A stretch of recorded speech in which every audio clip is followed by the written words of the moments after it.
And Yo, then Like, he destroyed What the fuck am I boss that we supposed to were do? Like throw a book incapable of at it? killing. hello. hey Vaush, how you doing? Hello, Oh shit! stream. Hey Vaush. What's up, everybody? Are we hyped to explore the intricate world that I have crafted for everyone? I'm Yeah. hyped for this tiefling to explore Xander's anus, to be honest. Max! with you. Yeah, exactly. Potentially. Did you not Potentially. warn us again? No, I did. What? I did it out He- everyone. You had to look at He the did chat. warn us. He warned us. By Oh, 30 you seconds. fuck. I Like I'm literally looking at pinged the all Discord. Oh, okay, okay, okay, of you. okay. Okay, dude.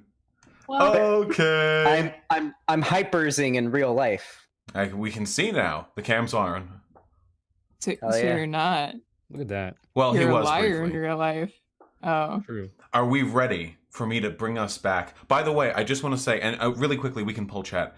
Recently, chat, it was suggested to me, and by recently I mean a week ago, I'm sorry, to have another UI screen that we can have when we're not doing My combat-based suggestion, by the stuff. way. So, right.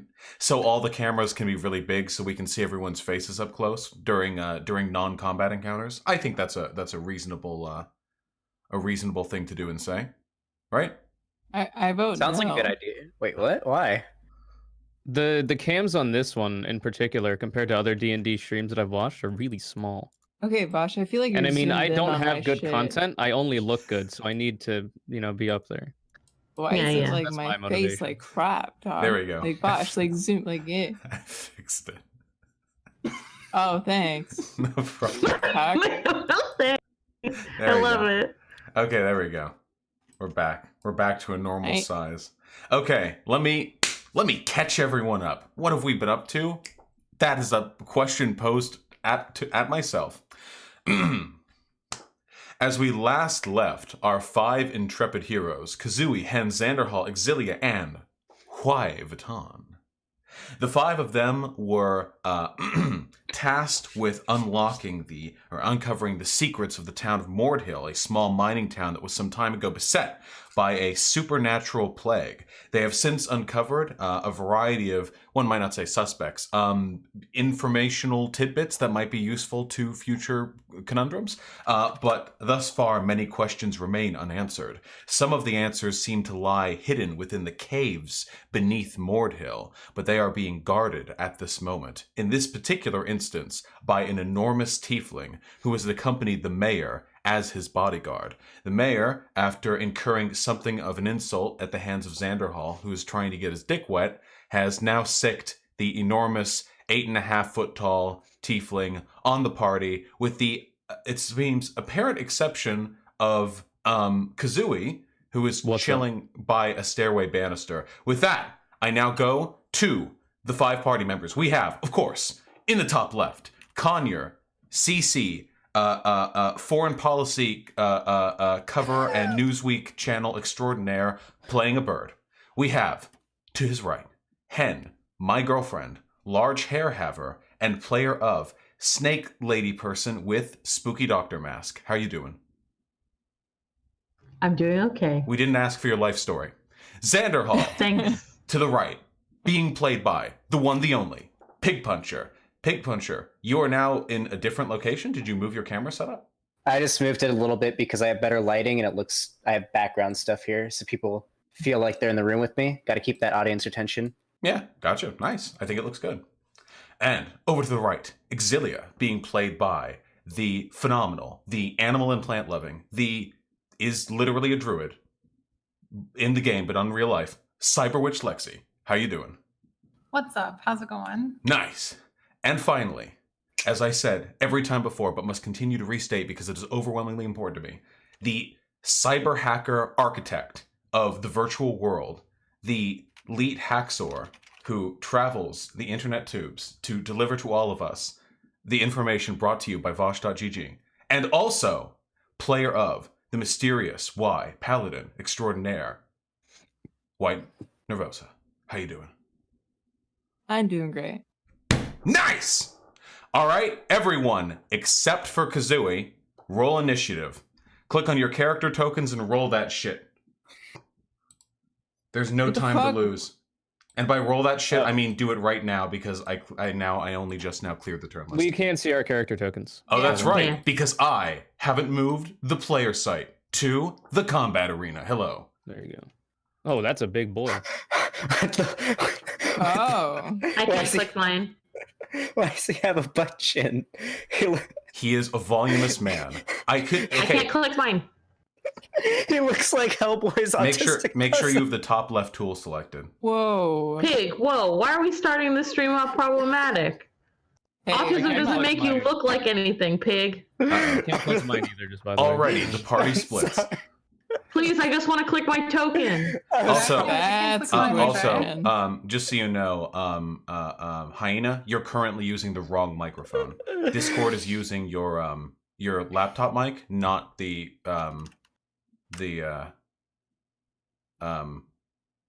Silver Yeti, which is why you sound like absolute dog shit. Now, everyone, initiative orders. Let's go. I can't. I can't click on can't my have- token. I can't. Click my Nobody token. can. I keep Did. saying it. Why? Nobody can click on the token. Did I throw them in on the wrong layer? I threw them in on the map layer. 1 second. Okay, I plugged my mic back in for some reason. It unplugged itself. There you go. Now you sound Nice. good. Okay, let You me sound let me better. bring everyone out there. Just don't worry about it. Just real quick, like just gonna slide people on out back to where I think they probably were the last time they were. You'd love to see it. You love to see it. That's kind of more or less where people were, I think. Now select your character tokens. All right. Oh shit. May I ask where Mayor Gold Guy, the Kenku, is at this point in time? Yes, you certainly may. Can I not? Can I not? Can I not? What'd you get? Damn. Cringe. Oof. That is an excellent question. The Oh, mayor. we can't see roll 20 on the. Okay.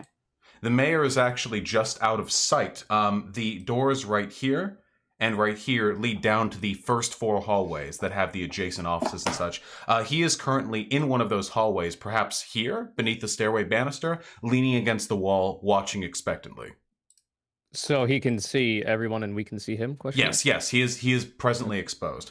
Likewise, the other 2 bodyguards of of the mayor, the brother and sister, have stepped over to the corners of the room here and here, respectively. I can put character tokens in subbing for them. Oh god, I wish I had more free time. Oh god, DMing is hard.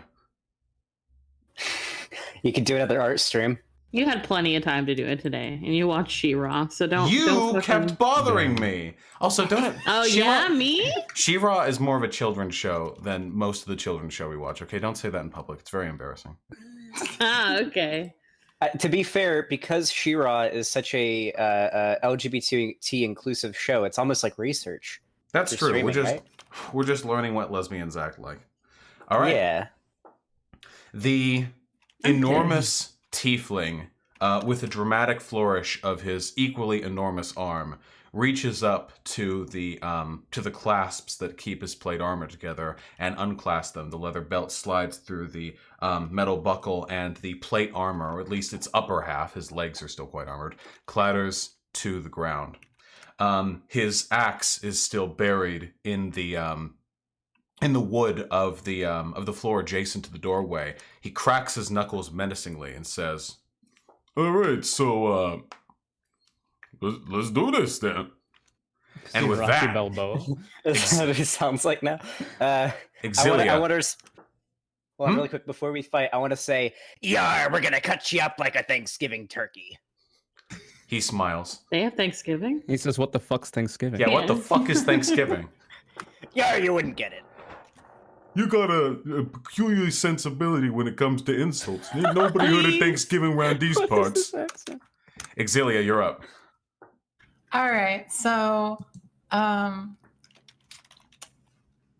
for the first thing I want to do is I want to reach my hands out and I want to cast Spider Climb onto Xanderhal. Oh shit. I don't know what that does. Until the spell ends, one willing creature you touch gains the ability to move up, down, and across vertical surfaces and upside down along ceilings while leaving its hands free.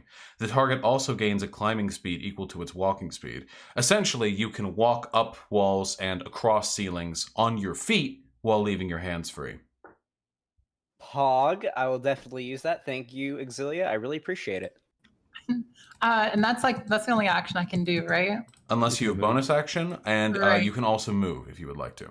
Right. And then other than that, Or I'm just- interact with objects. Or interact with an object. True. I think I'm just going to move over here, and I think that'll be the end of my turn. All right. Xanderhal, you're up. And Spider-E, I suppose. Fuck yeah. So I have the ability to use a sneak attack here, right? Because pretty sure. Orthus has not yet attacked, which means that, you get sneak attack. Poggers. All right, just gonna go ahead and just use my standard attacks, my short sword. Whew!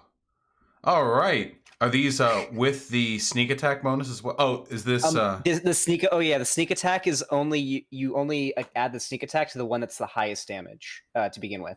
Gotcha, okay, I see. So the sneak attack damage is up here in the middle, and then it's the regular damage down below. What the fuck is this dude's AC? Can I open it without showing stream? The secret? There we go. We're hiding it from the stream. I only have so many monitors. What's the AC? What's the AC? You hit! You hit on both counts. All right, you run forward to swipe at this enormous fucking man. You manage to do with the first strike, the short sword, 10 piercing damage, 7 plus the 3 sneak attack, and with the second 4 piercing damage for a total of 14 to this behemoth's enormous, fleshy mountain of a body. Poggers. Can I tell how much that hurt him or nah? The blades that you drew cut through flesh. He's bleeding now through the cloth. Okay, awesome. Yeah. You successfully you've made problems in and on his body. Awesome. We're carving him up. I told you guys. He turns towards it's his turn now. He turns towards you, Pick Puncher, and he says, "Oh, yeah, that kind of hurt. All right, I guess I should start with you then." And then he lunges at you and attempts to punch you in the fucking face twice. Oh, the first one is actually a critical miss. He swings around. In fact, fucking critical miss. This fucking guy, he swings around towards you and actually manages to cast his bare fist on the blade of your sword, which you have just retracted from stabbing him. I'm gonna say he actually takes like 4 slashing damage just from punching the fucking blade of your sword. The second hit, however, is a 23, which I think is definitely going to connect. And he hits you for 14 bludgeoning damage. Damn.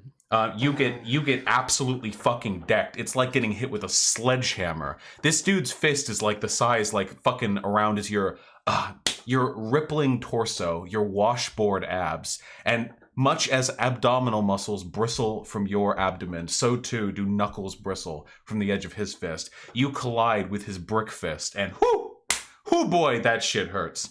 And then he turns towards you, Hen, and he says, "And you go away too." And he attempts to grapple you. Roll a strength check against his strength. While you're rolling, I Mhm. want to say check DMs whenever you have a chance, Vaush and WhiteNervosa. I have some spicy memes in there for you. Will do. Anyway, carry on. So just a Me, strength, me. just straight strength, not save. Or group DM. Yeah, just strength, not a strength save. Conure, you can't say the N-word just because it's in DMs. Also, wait, Good wait a second. This is really funny. Wait, I can use Thank you. this. We just need somebody to animate it, and then you're good to go. That is actually a pretty good meme. You with a 9 to a 21, you absolutely come out on the wrong end of that strength check. He grabs you, I think, by the neck with one of his hands, which is in its own very much sufficient to grapple you with this guy's meaty hands, and then he throws you backwards. He can throw up to 30 feet. The distance between you and the drawer at the back of the room is 20 feet.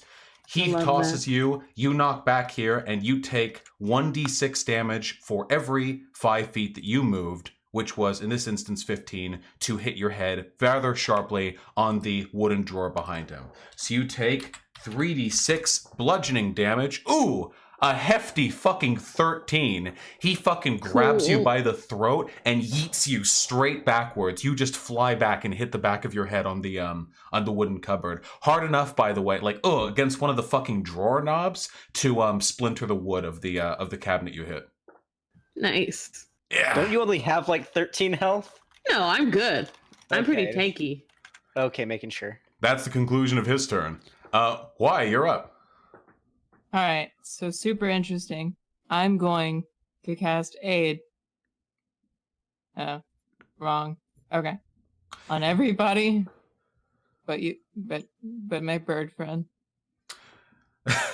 Well, fair, because he's not coming back. It was You're- 13, right? I'm sorry? Yeah, you Yes, took 13. 13 damage. Your It's spell also only bolsters 3 your people. allies with toughness and resolve. Choose up to 3 creatures within range. Each target's hit point maximum and current hit points increase by 5 for the duration. Effectively a 15-point heal. Phenomenal for this level. Nice. So plus 13 health? Plus, no, 13 damage to Hen. All of you get plus 5 health and plus 5 maximum health. You've been given a Ooh. beef. How a long beefy does that boost. last? Like, I think like an hour? Like, it's a good long time, I think. Nice. So now my max health is 39. Cool. All right. Why do you wish to move? No. Me? Oh, yeah. Gotcha. All right. Hen, with the roll of 1, you are up. Okay. I think I'm going to channel divinity, and does he still have Pig Puncher? Pig Puncher's in front of him, right? Yeah, Pig Puncher's right in front of Xander's him. in front of him. I'm going to cast Radiant Defense on him. Gotcha. Which does...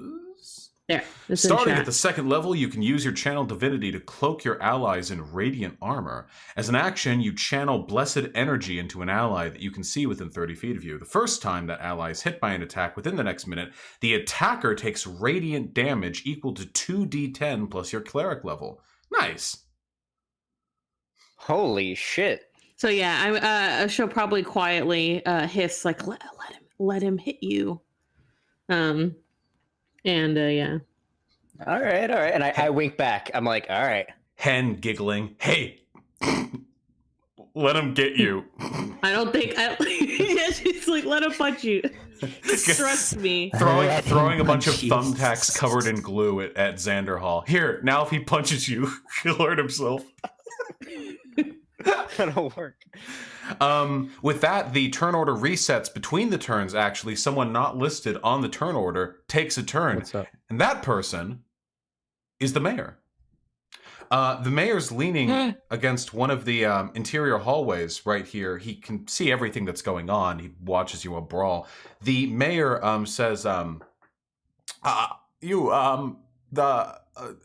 Arakakra, you're not going to Hello. help your friends? I slowly walk over with no intention to do any kind of harm to him. He's like right next to here? Yeah, Or- thereabouts. You'd be like leaning kind of against he's like underneath where the stairwell would be. So you're like right next to him, basically. Okay. I haven't gotten a chance to properly introduce myself. My name is Kazooie. It's a pleasure to make your acquaintance. It's a pleasure to make your acquaintance as well. You seem To of answer, the refined sort, more so than your friends, at least. Wow. yes, to answer your previous question, I would normally like to help them, but I also don't agree with Xander's conduct during our recent conversation. So rude. So I figure if just him, perhaps, and maybe Hen as well, because she did gesture quite threateningly at your bodyguard. I personally have no quarrel with you, anybody that works for you as well. I'm just here in response to that flyer that went out. Nothing more. He brustles his one of his wings. He's Kenku, of course. Kenku are traditionally shiny, lustrous black. That's pretty much all of them. They're actually quite difficult to tell apart, which is one of the features of the curse they were inflicted by a god so long ago, the origins of their species. They lack creativity. They lack individual distinction. You, on the other hand, Kazooie, are, I think it's fair to say, beautiful and brilliant, and quite fashionable. He rustles one of his wings and says, "You've done remarkably well with your coat. Do you use any product, or is it just like that?" Oh, he's asking for what? I'm sorry. Product, feathers? like that you use for your feathers. Oh no, just your usual, very diligent preening, all that of the sort. Occasionally, I'll take a bath. Do you want to watch with me? Of course, I'll sit right here with you.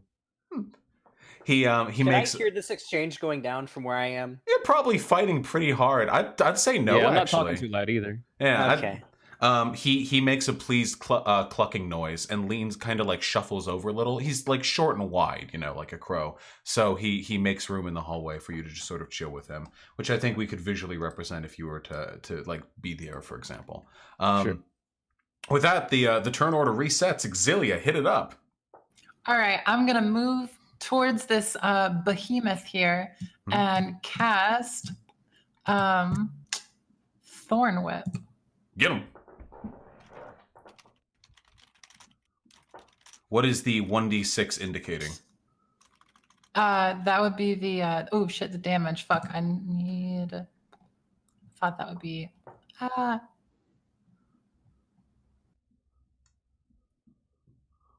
Oh.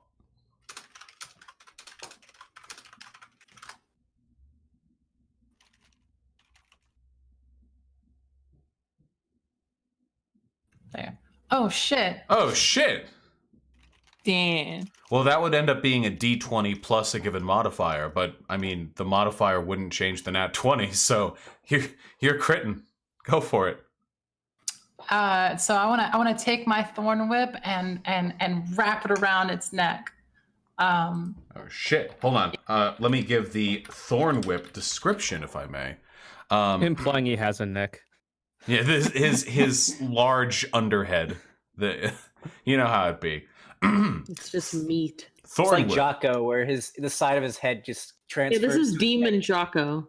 You Yeah. That's who we're create fighting. a long vine-like whip covered in thorns that lashes out at your command towards a creature in range. Make a melee spell attack against the target. If the attack hits, which it did, nat 20, the creature takes 1d6 piercing damage, and if the creature is large or smaller, he's large, you pull the creature up to 10 feet closer to you. So you get to roll 2d6 piercing damage towards him, and you get to yoink him closer to yourself if you choose to do so. I'm not gonna yonk him too hard too. We're pretty close to each other, but On. Do you want to use the d6 rolls you already threw out there? yeah, sure, why not? That works. Yeah, you essentially did the spell just out of order. I fucked it up. You wrap the viney thorns around his neck. You see his throat bulging with a simultaneous and perhaps perplexing union of muscle and fat.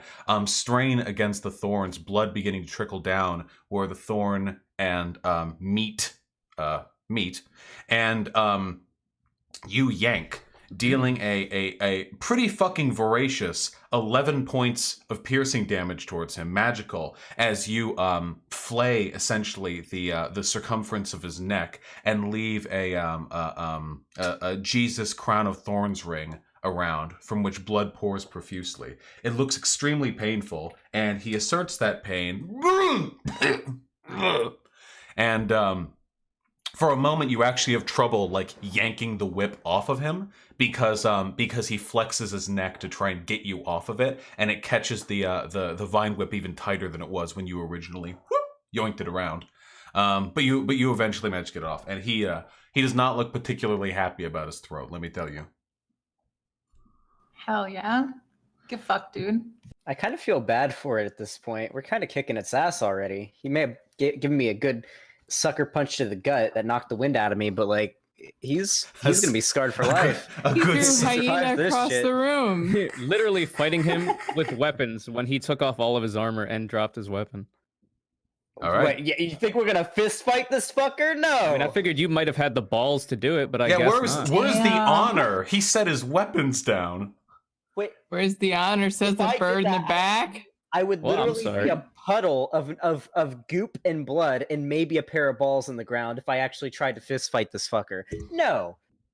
Well, Speaking You're literally of, you're sitting in the back of the room, hanging out with the mayor, this little fucking bitch boy of a mayor, okay? This bird, two evil reptile bird fuckers, and you're betraying the party. this is You're a class racism. It is your turn, Xanderhal. Speaking of, now perhaps when I talk to him, I'll actually have more. I'll have a Okay. better time actually getting information that'll be useful instead of just getting my ass kicked by one of his bodyguards. All right, get some info from him, okay? All right, I should still be able to sneak attack. I'm pretty sure basically every attack I do is a sneak attack. It doesn't just have to be... what are the other conditions for sneak attack? Fuck, what was it? Chad messaged me about Don't it. you get it like literally all the time? It's like on one-on-one for Yeah, you. it's literally all the time. I'm Lem- pretty sure. Yeah, Just like every attack I can do. rogue Sneak attack. Swashbuckler. Don't forget you can still like walk on the walls and ceiling and shit. Yeah. Yeah, I just wanted to get punched so he does the damage. Yeah, I got thorns. You gain an additional way to use your sneak attack. You don't need advantage on the attack roll. You just need to be within 5 feet of it, and no other creatures are within 5 feet of you, and you don't have disadvantage on the attack roll. Okay, so no other creatures except him can be within 5 feet of you. You'd have to move away from Y to benefit from sneak attack here. Because you're a Yeah. swashbuckler. Okay, so- You're like a one-on-one duelist. Okay, so sneak attack is like, or 5 feet would just be one box, right? Yeah. You could move and still be able to do it right now. So it's Unless like he's move right grappled here. you. Yep, I you're he good to hasn't go. grappled me. And All you right, haven't nice. left his melee attack range, so he can't attack of opportunity you. Cool. Ooh. Nice. Yeah, the first one hits just barely. The second sword short hit, these are high damage rolls, Jesus Christ. The second sword short hit does not manage to go through, but the first one unquestionably does. He just managed to pull off the vine whip that had been coiled around his throat, and he lunges over to try and take a hit at you, but he's slow. I mean, God, is he slow. And you're able to run him through with one of your short swords. You don't come even close to hitting a functional organ, but you fucking leave a solid ass hole in him. 15 damage, 8 piercing plus 7 sneak. Ransacked on this fucking guy. 44 points of damage taken total. He's starting to look a little out of it. He's looking a little hot under the gills, let me tell you. Got any more for Fucking your lot. turn? Fuck. I don't really have anything else I would be able to do. Nah, All right. I'm gonna pass. Orthus, it's Orthus's turn now. Before he takes his turn, I'd Mhm. like to turn to the mayor and be like, Mhm. I bet you, I don't have a whole lot to bet, I'm just kind of here, but I would like to have a friendly wager, just for fun, that your bodyguard will land a clean hit on Xander right in the chest.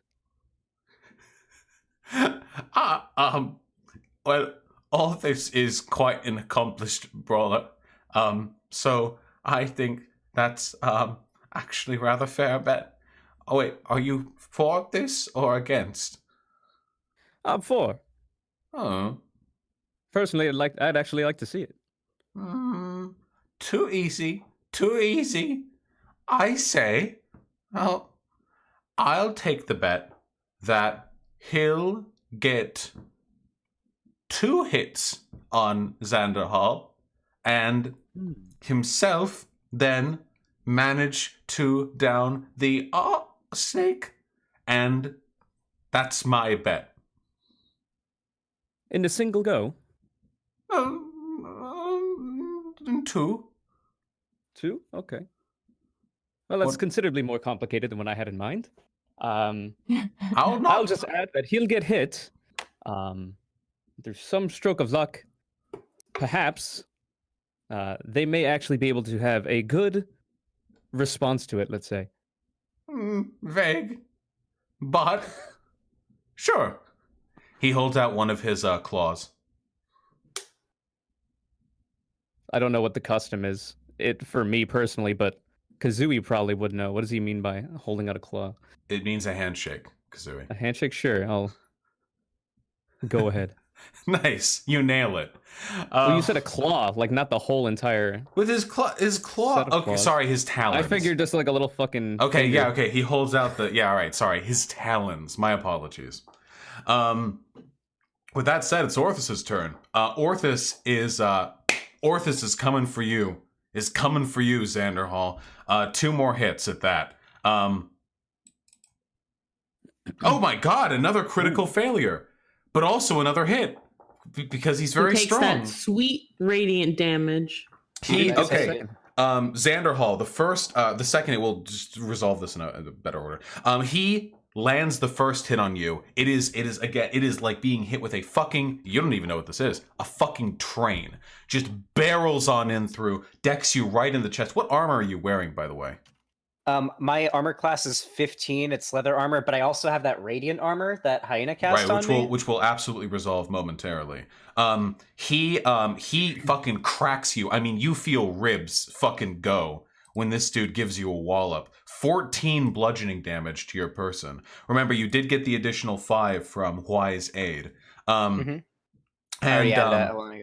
then he is hit with the radiant defense. Hen, roll 2d10 plus 4, your cleric level. You want me to roll it? Yeah, it's your damage.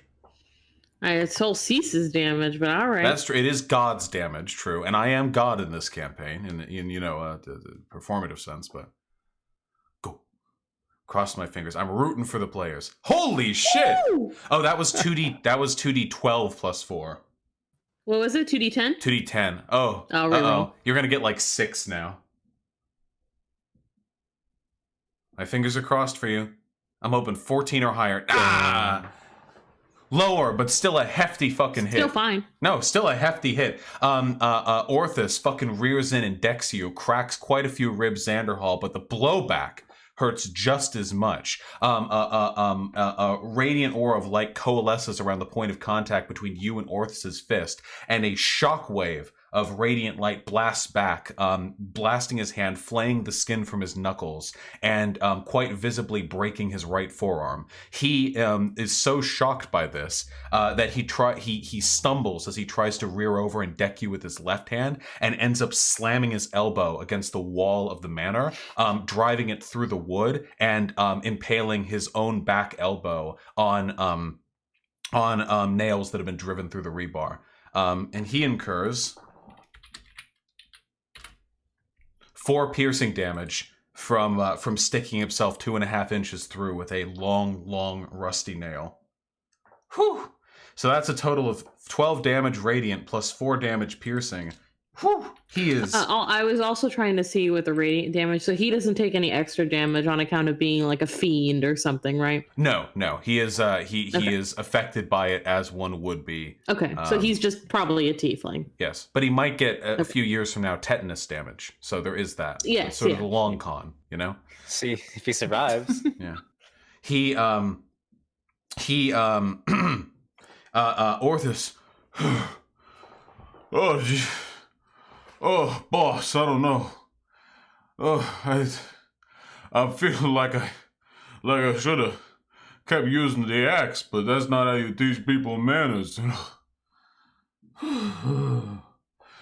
He has one more attack that he can use in accordance with his multi-attack, and he's going to lunge out at at you, Exilia. He's going to take a shot. That's a 25 to hit. Oh, Jesus. fuck. That's a hefty fucking He hit. literally has plus 13 to hit with these fucking. It's nuts. They're strength rolls, and that's what he's got. Oh, pretty low roll though. 8 bludgeoning damage to you, Exilia. He rears the fuck in, and he gets you right in the fucking gut. I'd say maybe 1 rib breaks. You feel like 1 rib go. I'd say that's a really reasonable number of ribs. You know? I mean, yeah. Yeah. Sure, reasonable. Yeah. With that, why? Your turn's up. What? Oh, okay. Up is in. Okay, ready to go. Got it. No, Okay. no, I meant your turn's over. Hen, Yeah, you're I up. know. Why? No. Go for it. No, wait. Okay, so wait, what? No, please feel free to go. I'm gonna sanctuary Wait, actually, my boy. before you. I'm gonna sanctuary my boy Exilia. What does that do? Or not Exilia. Fuck. Xanderhal? Yeah. Let me see. You ward a creature within range against attack. Until the spell ends, any creature who targets the warded creature must make an attack with an attack or a harmful spell, must first make a wisdom saving throw. On a failed save, the creature must choose a new target or lose the attack or spell. This spell doesn't protect the warded creature from area effects. If the warded creature makes an attack or casts a spell that affects an enemy creature, this spell ends. Okay, so basically what happens is if this fucker wants to attack me again, he has to roll wisdom saving. If he doesn't get it, he can't attack me. He has to switch to somebody else. Yes, but it ends if Okay, you cool. attack him. Okay. Meaning, save your turn until after he hits. All right. So is that it? That depends on why. And then I'm gonna move Raimya. Hell yeah. All right, with that, Hen, your turn begins now. How you feeling back there? I mean, I got those extra five points. Feeling so a little better. I'm chilling. We're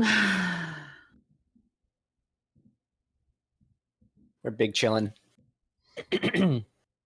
I think I'm gonna inflict wounds. I'm just gonna lunge forward and try to touch him. Okay, go for it.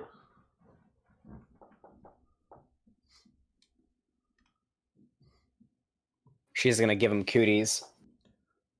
To those asking in chat, by the way, most everything I do in my campaigns is homebrewed. I've done a lot of D&D stuff over time, so I have a decent eye for balance. So I feel comfortable deviating without like fucking things up completely. But yeah, most of the stuff that I do is homebrew, so there aren't going to be like stat sheets out there to compare to. All right. 15 hits, right? That is an excellent question. The answer is yes. Yes, it does. Holy shit. Ooh. Jesus Christ. Necrotic. You run forward. You're going to have to move your character if you want to run forward and do that. Go, go, go. Go, go, go. Go, go, go. Go, go, go. She gave him the cheese touch. Go, go, go. Go, go, go. Sorry, the computer's being like weirdly laggy with the touchpad. Touchpad. Oh, right. All right. You run forward and touch this guy on his exposed gut through one of the now probably numerous holes in his tunic left by Xanderhal's blade. And the moment you do, two things happen. One, there is a flash of light as veins of black and green start to ripple across his flesh, decaying into necrosis almost instantly. You inflict 14 points of necrotic damage and condemn some 60 pounds of meat to immediate death of just internal failure. Cells die. Mitochondria, the powerhouse of the cell, hang up their boxing gloves and lay to rest. You well and truly blight that portion of his body. You also notice something interesting. This tiefling you're currently fighting, at least from what you can see up close, doesn't have the plague. You just, Okay. I mean, you just gave him an infliction, but he didn't have. He didn't have the plague. On Okay. that note, Good to from our know. previous conversation with the mayor, did we discover that he had it or no? Is that unknown? He does. Yeah, his beak is cracked, and there Yeah. He's like they're, discolored. like discolor, like gray feathers falling out. He looks pretty worse for wear. Maybe better than a Gotcha. lot of the humans do, though. But it's hard to tell if that's because he's in good health or because his feathers cover up the worst of the infection. All right. He takes a fat fucking 14 there. With that, Zilia, it's back up to you at the top of the turn order, unless Kazooie, end of the turn round. Are you interested in talking anymore, or are you? Just, Yeah, I'll be talking to him. Yeah, hit it up. Like, oh, so we have one more go around, it seems, before our little friendly wager is over. But I would like to ask you, so do you? I can kind of see, no disrespect, that you have been afflicted by the plague. I believe they were talking to you about that earlier. Is there what exactly have you been doing to keep yourself looking as well as you do. I was one of the first. Actually, I came at first from the mines. There are no miners left in Mordhill. They're all dead because they caught it first. But I, as requisitioner of the mines, also traveled down there, and I got it first. But there are... He gestures vaguely with his claws. There are some ameliorating deals that there are to be made with certain forces that be, certain creatures responsible, and such and such. Okay, and we did I heard that for whatever reason, whoever leaves this place does not fare very well if they were originally from here. Do you know a whole lot about that? Will I be okay if I'm to leave? Not if the Empire gets to you. No, they'll kill you. Quarantine. Even for an outsider? Even for someone from the outside? They don't know. The plague only affects town's residents. They didn't believe it.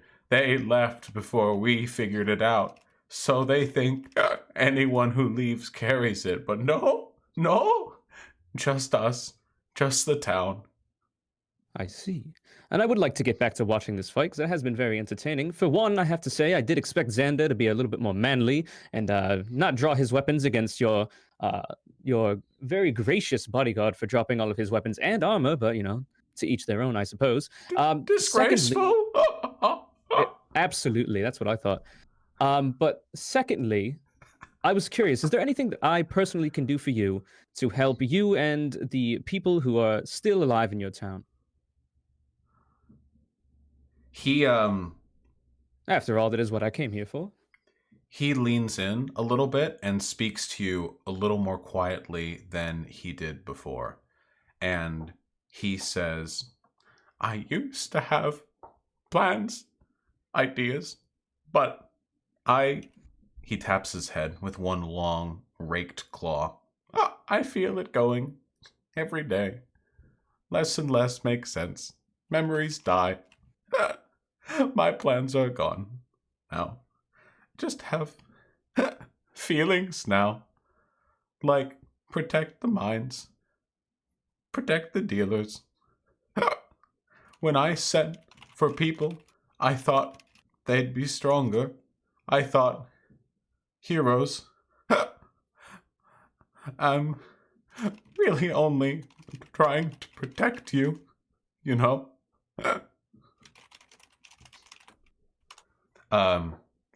Vermin, you're ticket tapping.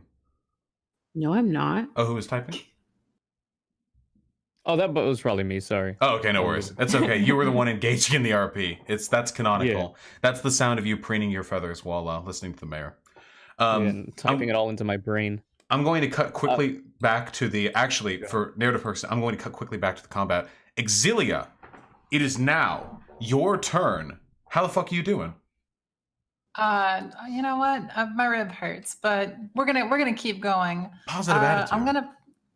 I'm gonna cast this word that I don't know how to pronounce. Shit, I you know what? I tried last time. Yeah, Shillelagh.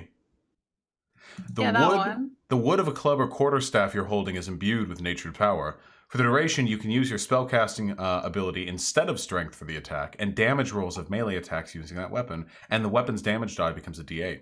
The weapon also becomes magical if it isn't already. The spell ends if you cast it again or if you let go of the weapon. Hit it!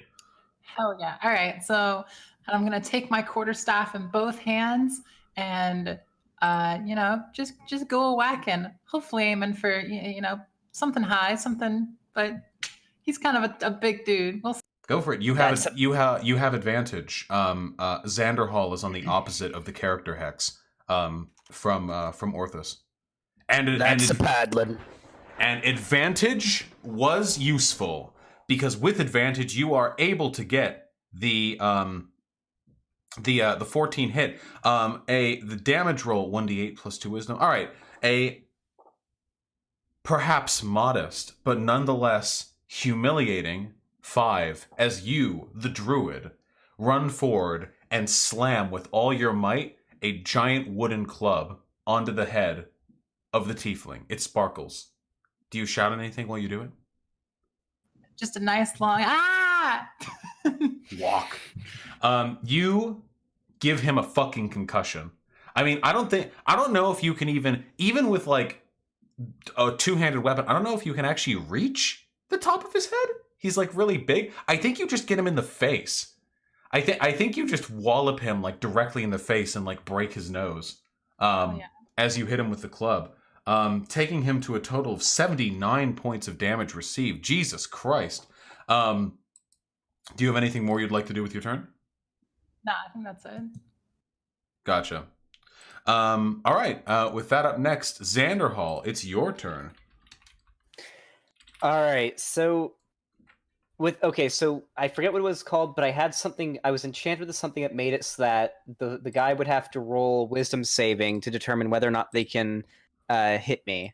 Mhm. So should I just like, if I want that to take hold, should I just like pass my turn? Because if I hit them, then it cancels, right? Yes. If you make an attack against against a creature, then that effect ends. I can clarify with the spell wording directly. No, that's aid, radiant defense, sanctuary. If the warded creature makes an attack or casts a spell that affects an enemy creature, the spell ends. Yes, correct. If you make an attack, then that ability ends. All right, so just pass my turn. You wouldn't pass it. You can hold your turn until a later time. Oh, I'll hold my turn to see if he attacks. Gotcha. Okay, it is now Orthus's turn.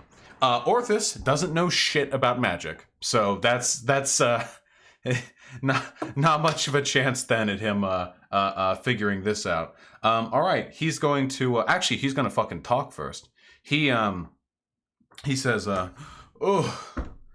he like bends down a little bit and puts one hand on his kneecap, just. I feel like I'm getting taught some manners here. Hey, boss! To which the mayor says, annoyed, What?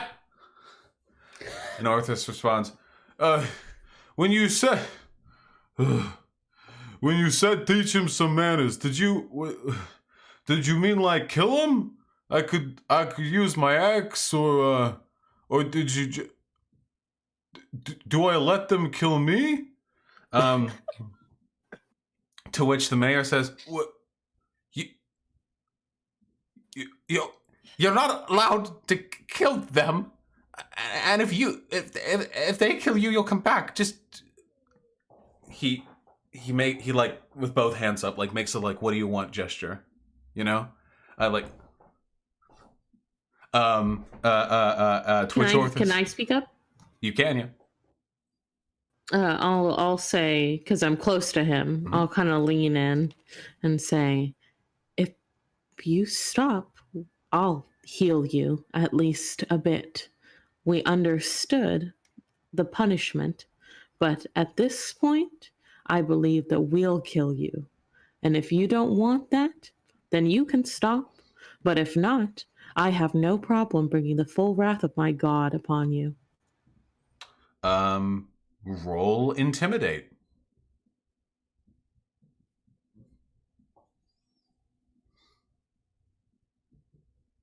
Not very high. No. He says, you're very nice, but I got, you gotta do what you gotta do, right? I'll shrug and then say, I warned you. He gets back up and sort of like rolls his shoulders a little bit before getting on with his turn.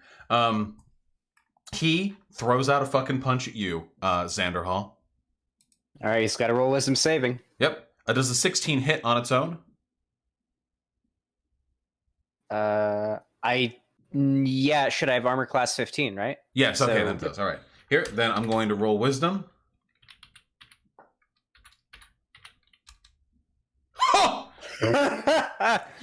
No. Okay. he rolls fucking whirls around to deck somebody else. I guess the nearest person is Y, so he's making an attack at them. Y, does a 16 hit? Yeah. Gotcha. All right, you take 10 bludgeoning damage. Oh, sorry, 16 AC. No, that doesn't hit. If a 16 will beat a 16 AC, equal rolls I go have to the 18. attacker. Oh, you have 18. Oh no, then you fucking. She's a pally. Yeah, he rolls to fucking punch you and just against your metal armor, just clangs directly against it. What do you have? Do you have a breastplate, half plate? What's the actual armor piece you have? Oh shit. With 18 AC, I know it's metal. Chainmail. Yeah, chainmail. Yeah, he fucking just he catches you right in like a muscly bony part, and all he gets is like his right hand has already been flayed from the divine energy of Hen's attack. So he basically just kind of clatters wet meat against your chainmail, and it really looks awful. So you get lots of blood on you, but it's not yours. He fucking rears his hands back. Fuck! God. And makes another attack at Xanderhal. The person he was... That's a 31. Okay. let me roll wisdom.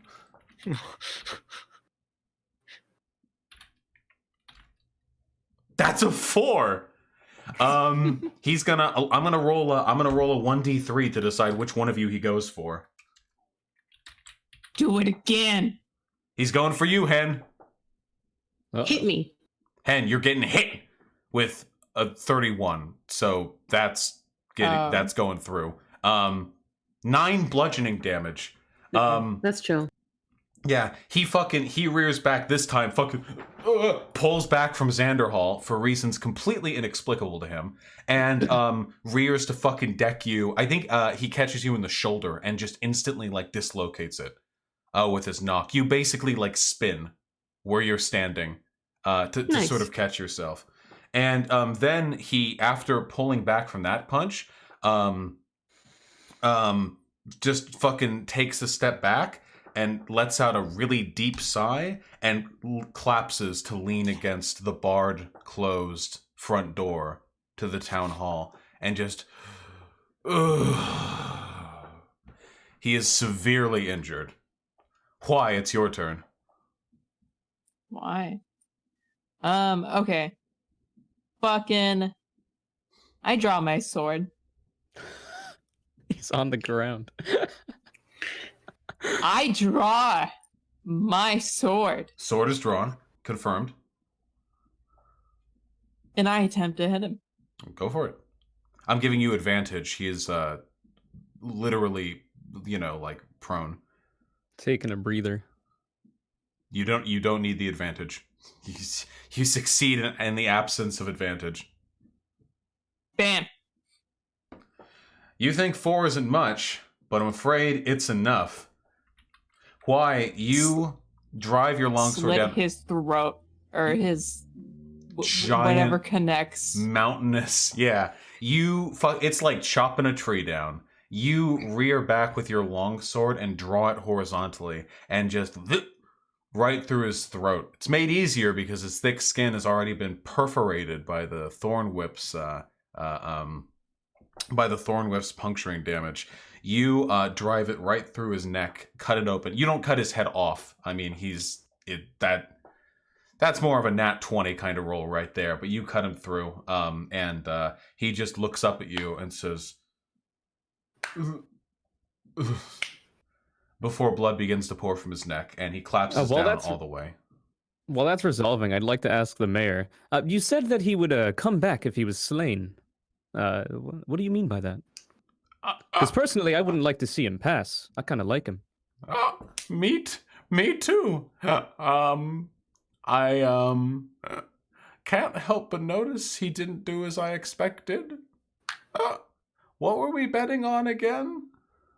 I said that he would just strike Xanderhal with a clean hit to the chest, and there would be some sort of very vaguely described reaction, to which you replied that he would land 2 strikes on Xander, and then hit Hen, the one with the robes.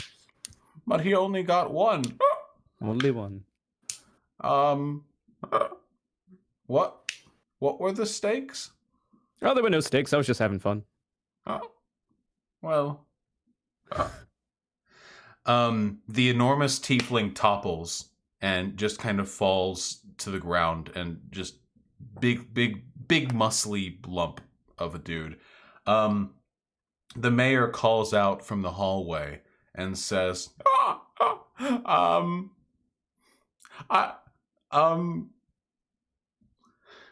I expected him to win. For this wasn't. I had anticipated it playing out differently. Aye, well, maybe you shouldn't set your bodyguard after me for talking to your other one. Speaking of, there are 2 more. Be Yeah. careful, Xander. Oh, they're both the brother and sister are chilling in the corner. They're both sweating profusely, I think. Just trying, I think, not to be noticed. Carolyn is actively like leaning against the back wall, like crouching a little bit down on her knees, and just kind of like propped against the edge of a dresser, just looking at you guys, just trying to make herself as not noticed as possible. Aye, Carolyn, that was pretty hot, huh? I mean, It probably would have been hotter if you actually had a fair fight. well, I mean, it was hotter than seeing you killed, so, yeah, we can go with that. Aye, it'd be a good day then. The mayor steps out and says, no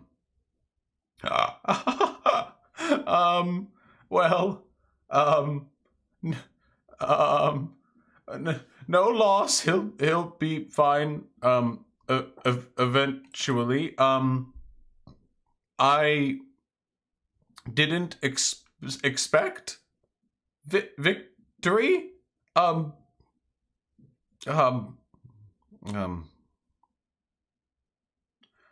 Could the 5 of you come to my office, please? Why, you got another big tiefling there to fight us too? Not for at least a few hours, no. Alright then, what do you think? I turned to everybody else and asked them that. I shrug. Seems like the best bet at this time. I won't lie, I've got several broken ribs. I'm not doing too great after that fight, but sure, we'll go. Hold on, let me adjust the What overlay. can everyone quickly tell me their max health and their current health? 31, Pam. Oh, shit. Fucking big baller paladin, not taking any damage. All right, everyone else? So wait, is our hit point maximum lowered again from where it was raised? It would still be 5 Yes. over. I think it continues for a little while, but It's like 8 hours. yeah, but so maintain that spell effect for now, I think. Never Okay. mind. Okay, well then my hit point maximum is 32 and my current is 24. And Pig. Hit point maximum is 39 right now, if you count the spell. And your buff you current got. hit points? Current hit points is 11. Okay. And what about you? I'm fine. I think I'm going to cast Prayer of Healing. It takes like 10 minutes though, so I'll start it. Gotcha. Can we assume Yeah, that this is casting being time is 10 minutes. Can we assume this is being done sort of RP synthesis while you guys are heading to the office? Yeah, I don't care. I'm just telling you I want to heal them. Gotcha. Okay. You guys head back to the office where I suppose you were just 5 or 10 minutes ago. The mayor steps to the back and he draws the curtains open. There are these heavy black curtains with gold trim that have been hanging bundled down around the windows. He pulls them open. It's still daylight outside, maybe 4, 5 p.m., though it's going to be setting soon. Light pours into the office, and it makes it look, I think, marginally less morbid. This place has been maintained a little bit better than most of the other facilities here in Mordhill, but it's still, not the nicest place. He sets his cane down to lean it against the back wall and sits down in the chair behind the desk and looks at the 5 of you. Everyone recovers 9 HP, by the way. Hit that 20 health. Fuck yeah. And he says, I'm sorry, I suppose, for setting Orthus on you. I had a good reason. Aye, and what was that? You upset me? I laugh with him. I apologize for upsetting you, but I don't see why. All I was doing was asking out your bodyguard. Yeah, I would I'm hope right that would be here. okay. Do you have any idea how little joy there's been had around Mort Hill over the past few months for you to incline in lascivious interests? Is a harsh reminder to the rest of us, all things told, of what we cannot partake in. I meant nothing by it, of course. He's mad but- he's a fall, so I meant nothing by it, of course. It's just your bodyguard. She looked quite miserable, and she seemed interested. I'm sure. That's not the reading I got. She seems quite reluctant, to be honest. I'm Shut sure. the fuck up, Kazooie. I'm sure. And I feel the same way if she wasn't in my employ. Now, Perhaps if she wasn't. Never mind. now, I'd like to be serious for a moment, if I could.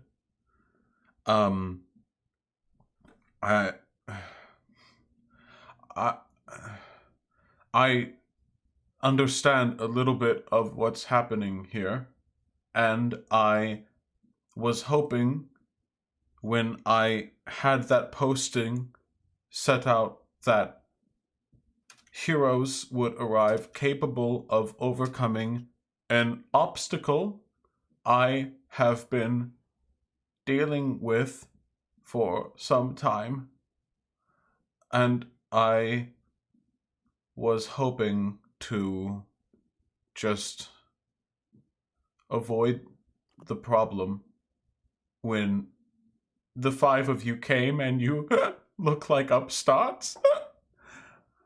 But you're obviously strong, so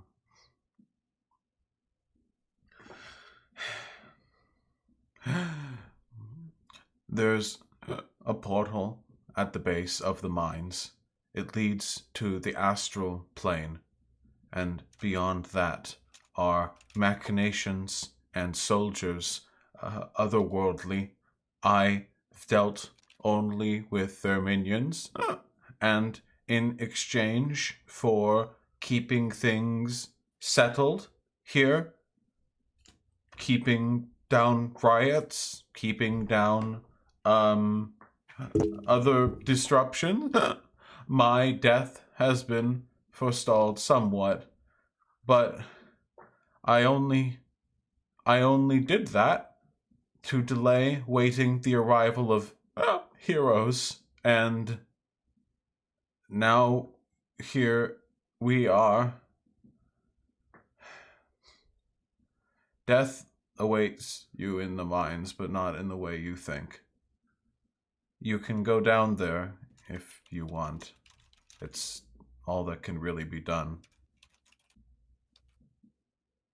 Huh. It's like some Shadowlands shit. Okay. And what about Go ahead. what about what about your tiefling friend? What? You said that they would come back. What did you mean? Literally. The astral plane and the material plane, they lock in sync. The time in both moves at the same pace. All the planes do. That's how you know that when one dies and you attempt to resurrect them, that their soul is not 1,000 years in the future or 10 in the past. It's still here. It's still now. That's how it works. But disruptions have been known to occur, and my friend Orthus was one of them. Constructed, a bargain made, an ally to help me keep things quiet here. He's, how do you say, unstuck in time? Every day he walks out from the mines as though nothing had happened to him the previous. Interesting. Xanderhal is visibly confused. He's not smart enough to understand any of this, but just kind of nods along in agreement, like, uh-huh. Does that happen with anyone else? Not up here. Down there, yes. They've done something. They've done something to time there in the astral plane. I think what's happening now to Mordhill is going to happen everywhere soon, given the time. It's genuinely worrying. I've thought about the implications myself, but now I can barely keep the thoughts in my head, so I just sit and worry about ideas I can't understand. Should you pass, God forbid, do you know that you may come back? No, I'm marked. Orthus is not. Orthus gets to walk out. I'm marked. Marked by who? What? By him. By the conductor, of course. Ah. There's something you can find to fix all of this. It was used to break everything. And I think it can be used to fix everything. It's an artifact, some kind of relic, to the god of time. It was brought here years ago, before all of this started, with that sorcerer. Was his name Marcus? Yes, Marcus. And things always felt weird around it. Some days, you feel you lose a week. Some days drag on for what felt like years. It's gone. And I think they took it down there. I think it's the key to fixing everything. It looks, he reaches down into his drawer and begins rifling hastily through the papers before finding a piece of parchment that has not yet been marked with anything. He pulls out an inkwell pen and begins to draw scraggly. His penmanship is atrocious. He draws a roughly egg-like shape, an oblong spheroid with markings made on it. I'll send you guys a drawing of it later. And it has runic markings all over it, along with an altarpiece and an eye that's inset into it. It looks a little bit like, we can, I suppose, leave the audience's understanding. It looks a little like a Behelit from the Berserk series, except runic and so on and so forth. Wait, Whatever that's the to case, help people understand? Yeah, the fuck is that? I'm gonna doodle it. Hold on. Cringe not having read Berserk, by the way. Well, I We've just gotta want to know look how up- it's spelled. Oh, Behelit.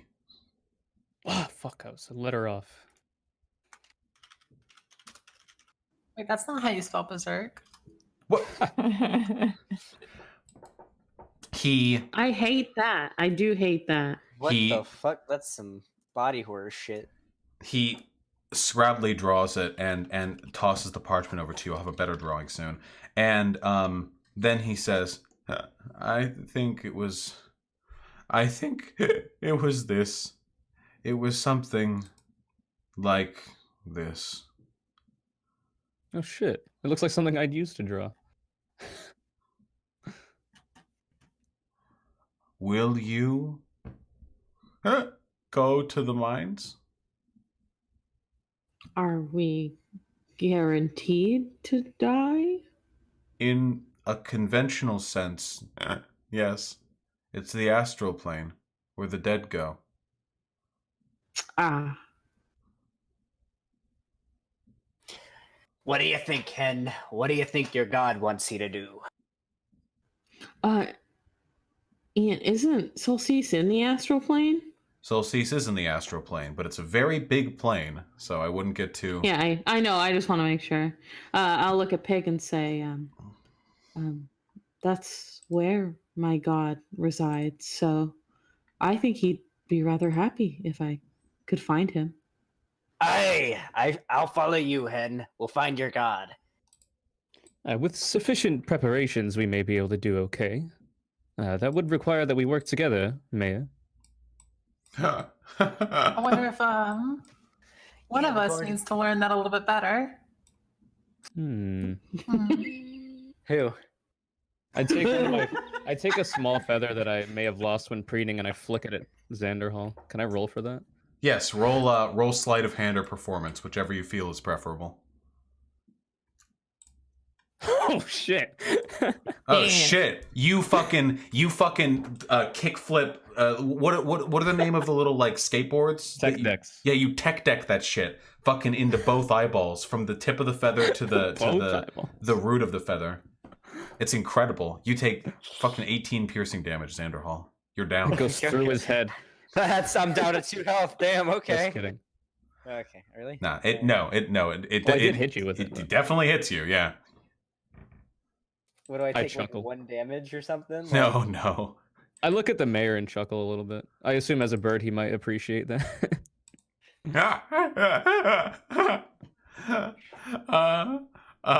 Birds. Got his ass. Excuse me. Uh, Bird racism. Bird You okay over there, racism. Xander? Sounds like you've got a bit of a stomachache or something. You gotta excuse yourself. No, I'm all good.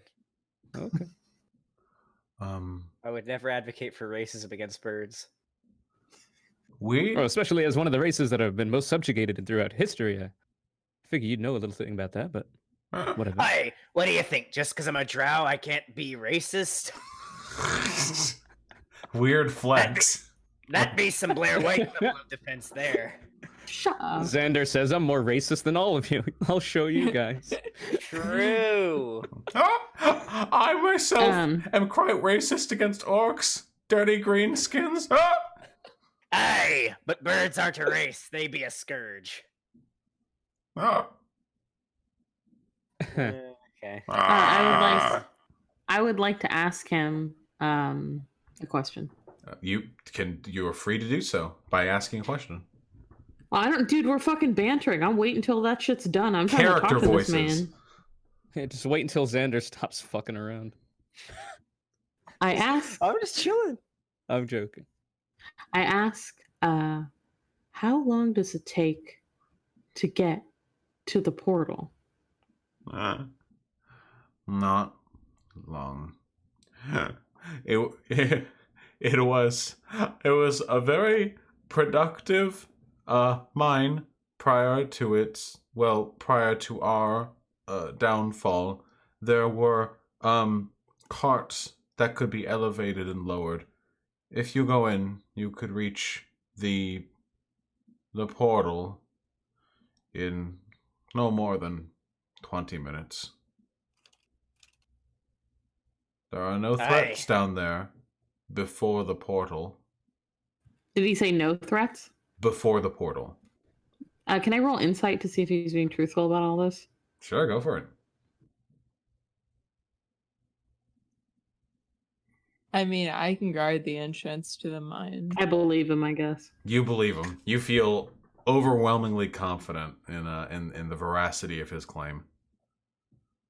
Hey Vaush, I got a question. Have you had this idea since the beginning of the campaign that we'd be going into the astral plane? Yeah, since well before then, yeah. Oh shit! So you basically predicted the Shadowlands expansion for WoW. Yeah, of course. Weeks I used to be one beforehand. of the top healers in the fucking Mythic raids back in the day. You think I don't have Blizzard contacts? You were a heel slut, Vaush. Oh, absolutely. I was a healed dom. Okay, these people begged at my feet Okay. for the True, fucking actually. heals. That's usually seems to be how it is. Yeah. Damn. Anyway, you believe him when he says that, and he continues and says, "I can provide for your accommodations tonight if you'd like. You need to relax before you set out for the mines, I think. Does that sound agreeable?" I could use a good place to rest my broken ribs. Though I'd like to ask, if we die on the astral plane, what happens?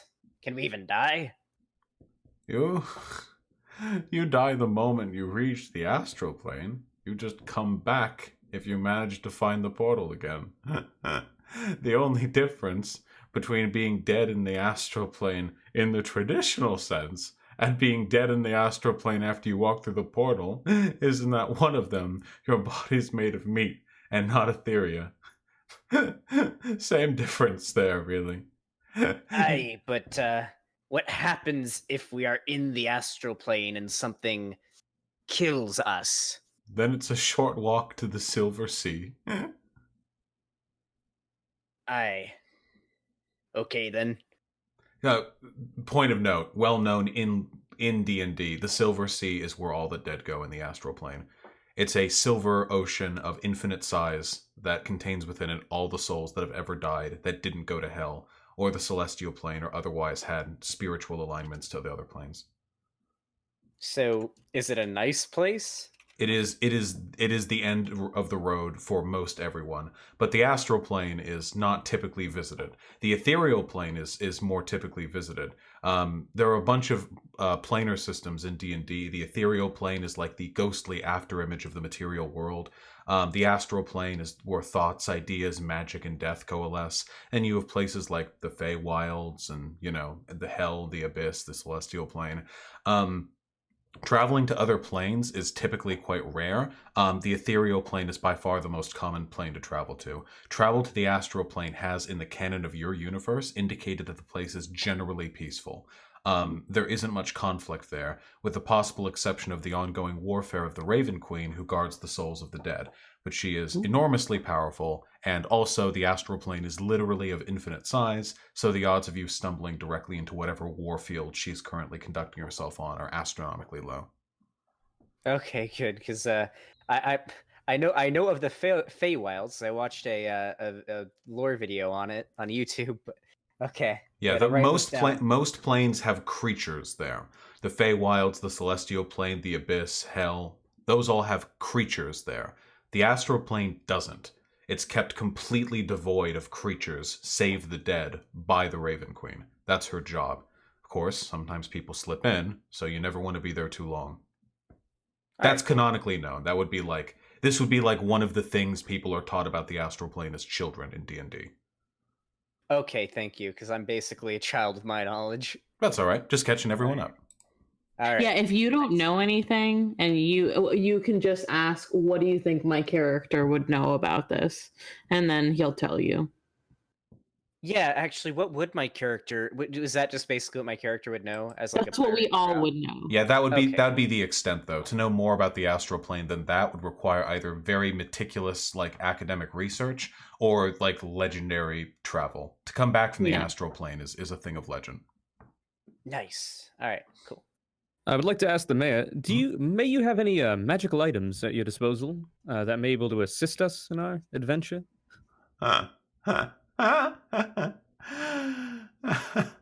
At least one. Here.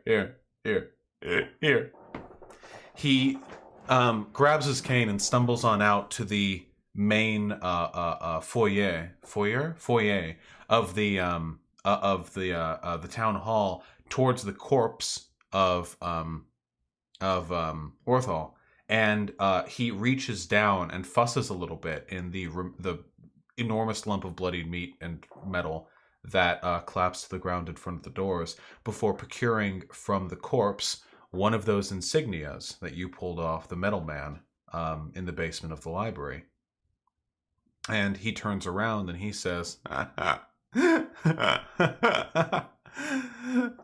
he'll come back with it. I can take this now. He'll come back with it. So I'll take it from him if he offers it to He me. hands it to you. Okay. wait, so if you come back from the dead, you come back with one of these badges? No, only him.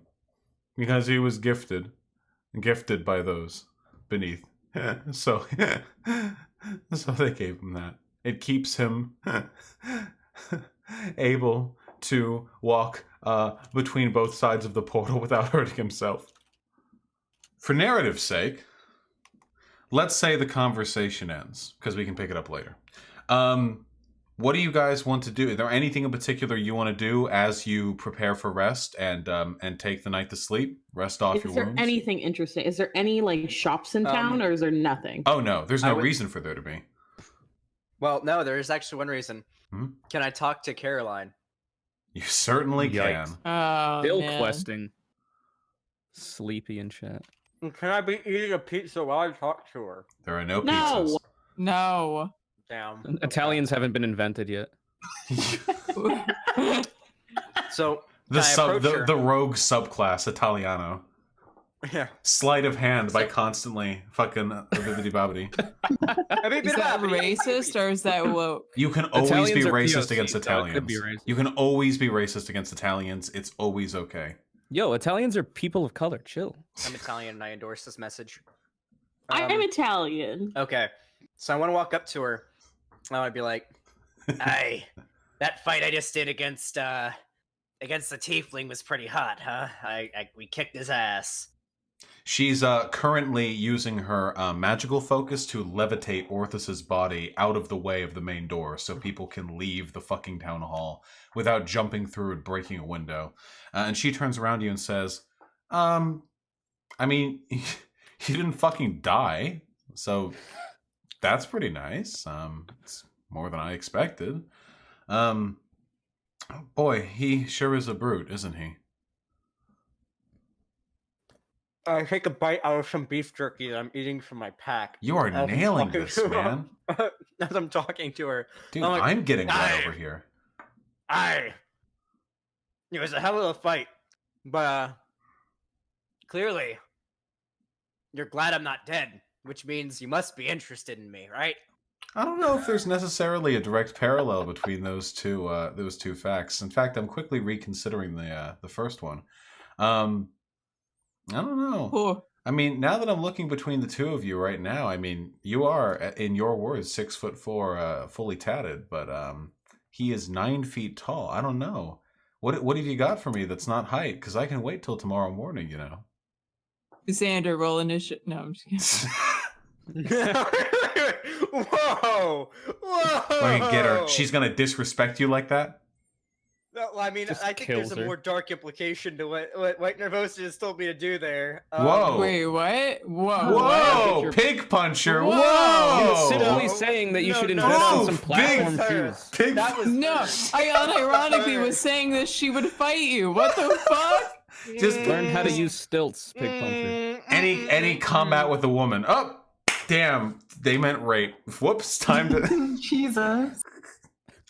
Why would that be? Okay. Never mind. Can we all Alright, all I'm overhear this canceled. Someone clip it conversation? and shit, No. please. This is Xanderhal and Okay, so we Carolyn. can't hear it. I wanted to call. I wanted God, to why say did we something, leave but that? never Pig, mind. pig puncher reeling for his 5th Twitter ban.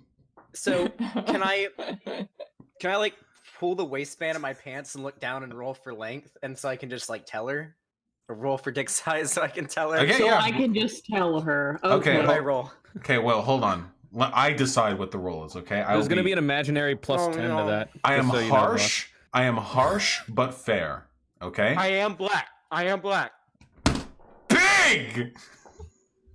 I'm just throwing that Pig. information out there. Right? Pig, Pig, you said the R slur.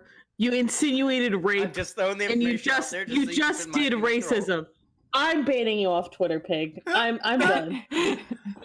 Secret Twitter admin hyena coming in hot. All right, wait, hold on. Okay, let me think. What's a fair roll? Okay, the average fucking Dickerino is like 5.2 inches, but this is D&D, so we'll up it to 8. Okay, what's like it's fucking D&D. Okay, so here's what we're gonna do. Okay, let's do a 1d6 minus plus 5. I think 1d8. That sounds. I think 1d8. Wait, I say 1d6 plus 5. So the range is from 6 inches to 11 inches. Mm. Fine, 1d6 plus 6. I think that's totally fair. That leaves potential for a foot-long cock. Good. Okay. Okay, 1d6 plus Wait, 6. but what about the potential? Never What if he mind. For crits? the micro penis potential? Yeah, but never mind. No. Just First, we just roll 1d20 to determine what we're rolling for dick size with. That's pretty good. 17 is pretty good. I'm going to up this from a 1d6 plus 6 to a 1d8 plus 7. Oh. Okay? If this crits, you get erectile dysfunction. That's the balance. Wow. Wait, I didn't Thanks. roll it. Good one. Wow. Ooh! Oh. There we go. The 13-incher. 6'4", fully tatted. I hit the lottery 13-inch twice. cock. Yeah. Absolutely. So I just kind of say, I'll tell you I'm over a foot long, and I'm not dead. Hold on. Now let me do one more roll. Why'd you See how need to big her roll dick for is. that? You didn't Yeah, show how big is your her dick. dick? You just needed to say I do it. not lie. I do not lie to women. Okay. Oh God! You Okay. just tell them your dick size.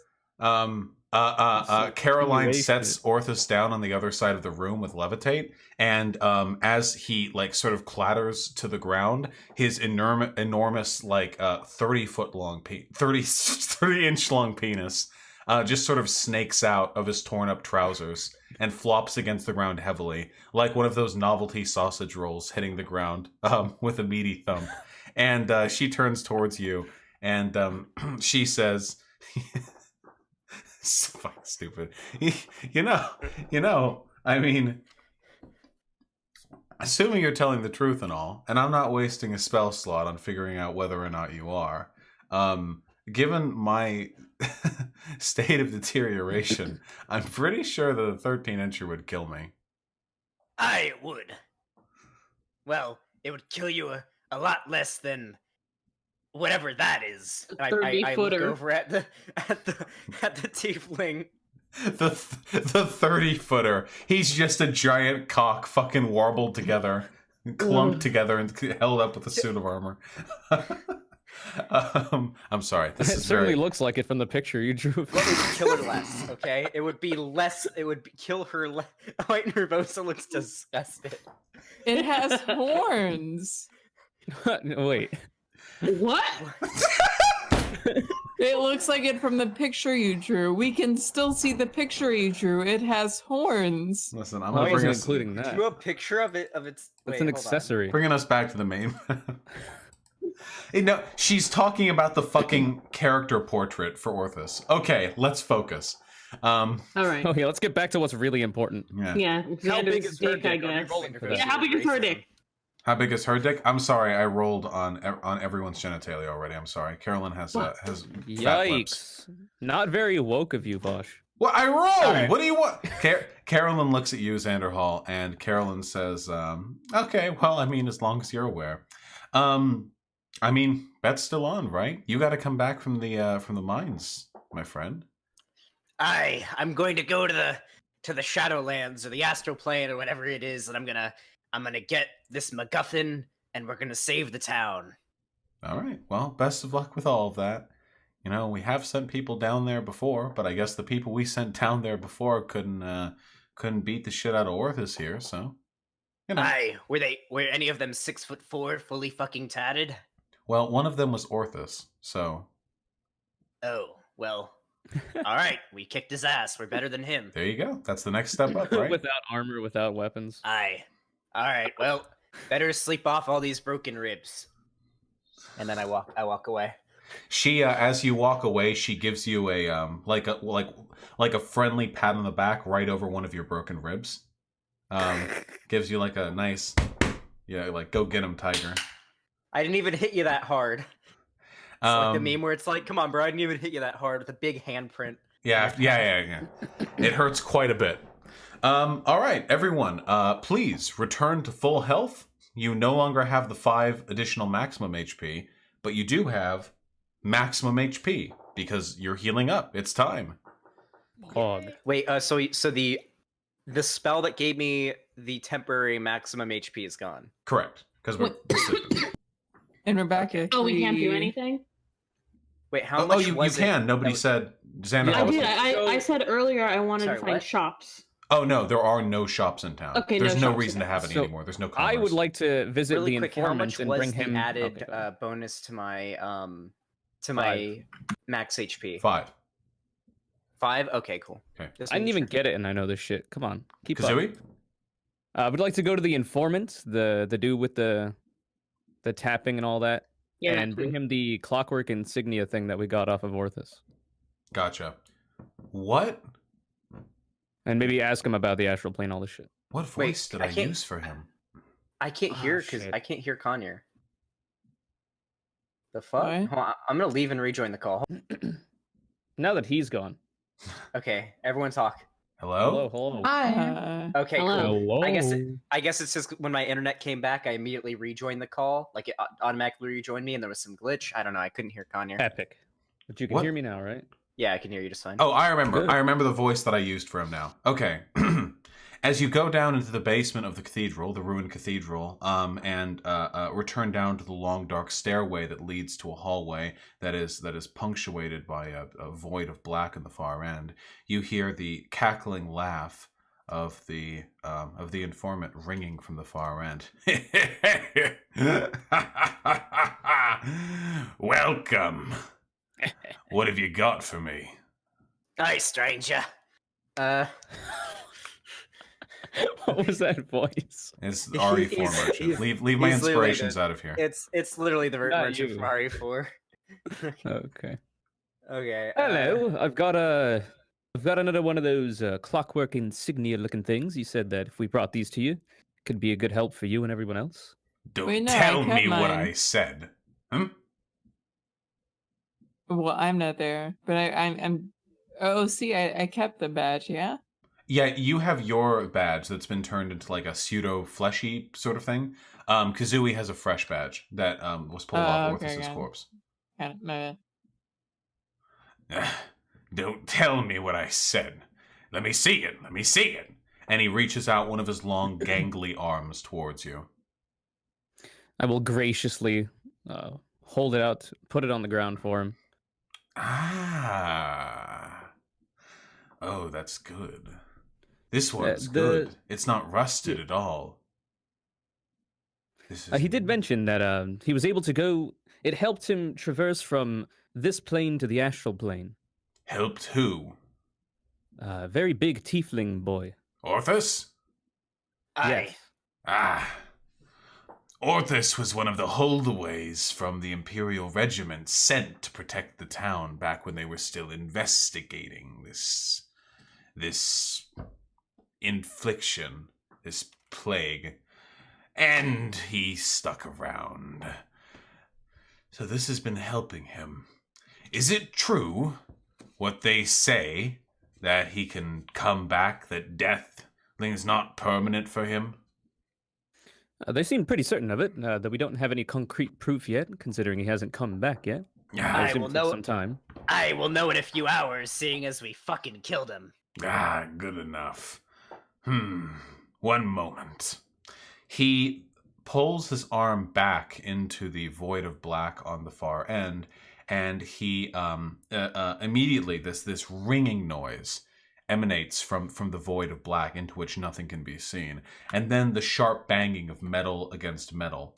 And it actually lasts quite a while, like 10 or 15 minutes, during which he makes no noises himself, just the harsh grinding mechanical noises that seem to be emanating from the nothingness. And after a time, he reaches his hand out again, and he holds his hand out, and there's something in it. Actually, there's 5 things in it. It's teeth. 5 large teeth. Not human teeth, little pithy square things. Big, fanged teeth. And he says, there you go. Back at ya. It'll keep you grounded to the material plane when you move between this world and the the astral plane. So I assume there's 5 teeth. That means each of us could use it, or can it only be on one person? One for each. You could make your way back without this, but you'd be taking a shot in the dark. You don't know. The astral plane isn't material. You don't know if the portal is going to be in the same place every time. This should keep you nice and grounded. Keep the universe interested in bringing you back here. All right, I'll distribute each of those to my pals. Of course you will. I was not talking to him, actually, Vaush. Oh. I was out of character. My apologies. Yeah, relax. Seizing the teeth of production. He speaks up and says, Now, have fun. I can reach you in the astral plane, too. You should be able to hear me down there, I think. I'm on both sides, like I said. And there will be plenty of fine treasures for you to bring to me. I should even have access to my tools. Everybody, by the way, should add to their equipment that we now have these teeth. I don't know what to you're call them right. necessarily, but I'm just going to call them clockwork teeth. That's a cool name. Nice, okay. Or tooth, I guess. So we only get one.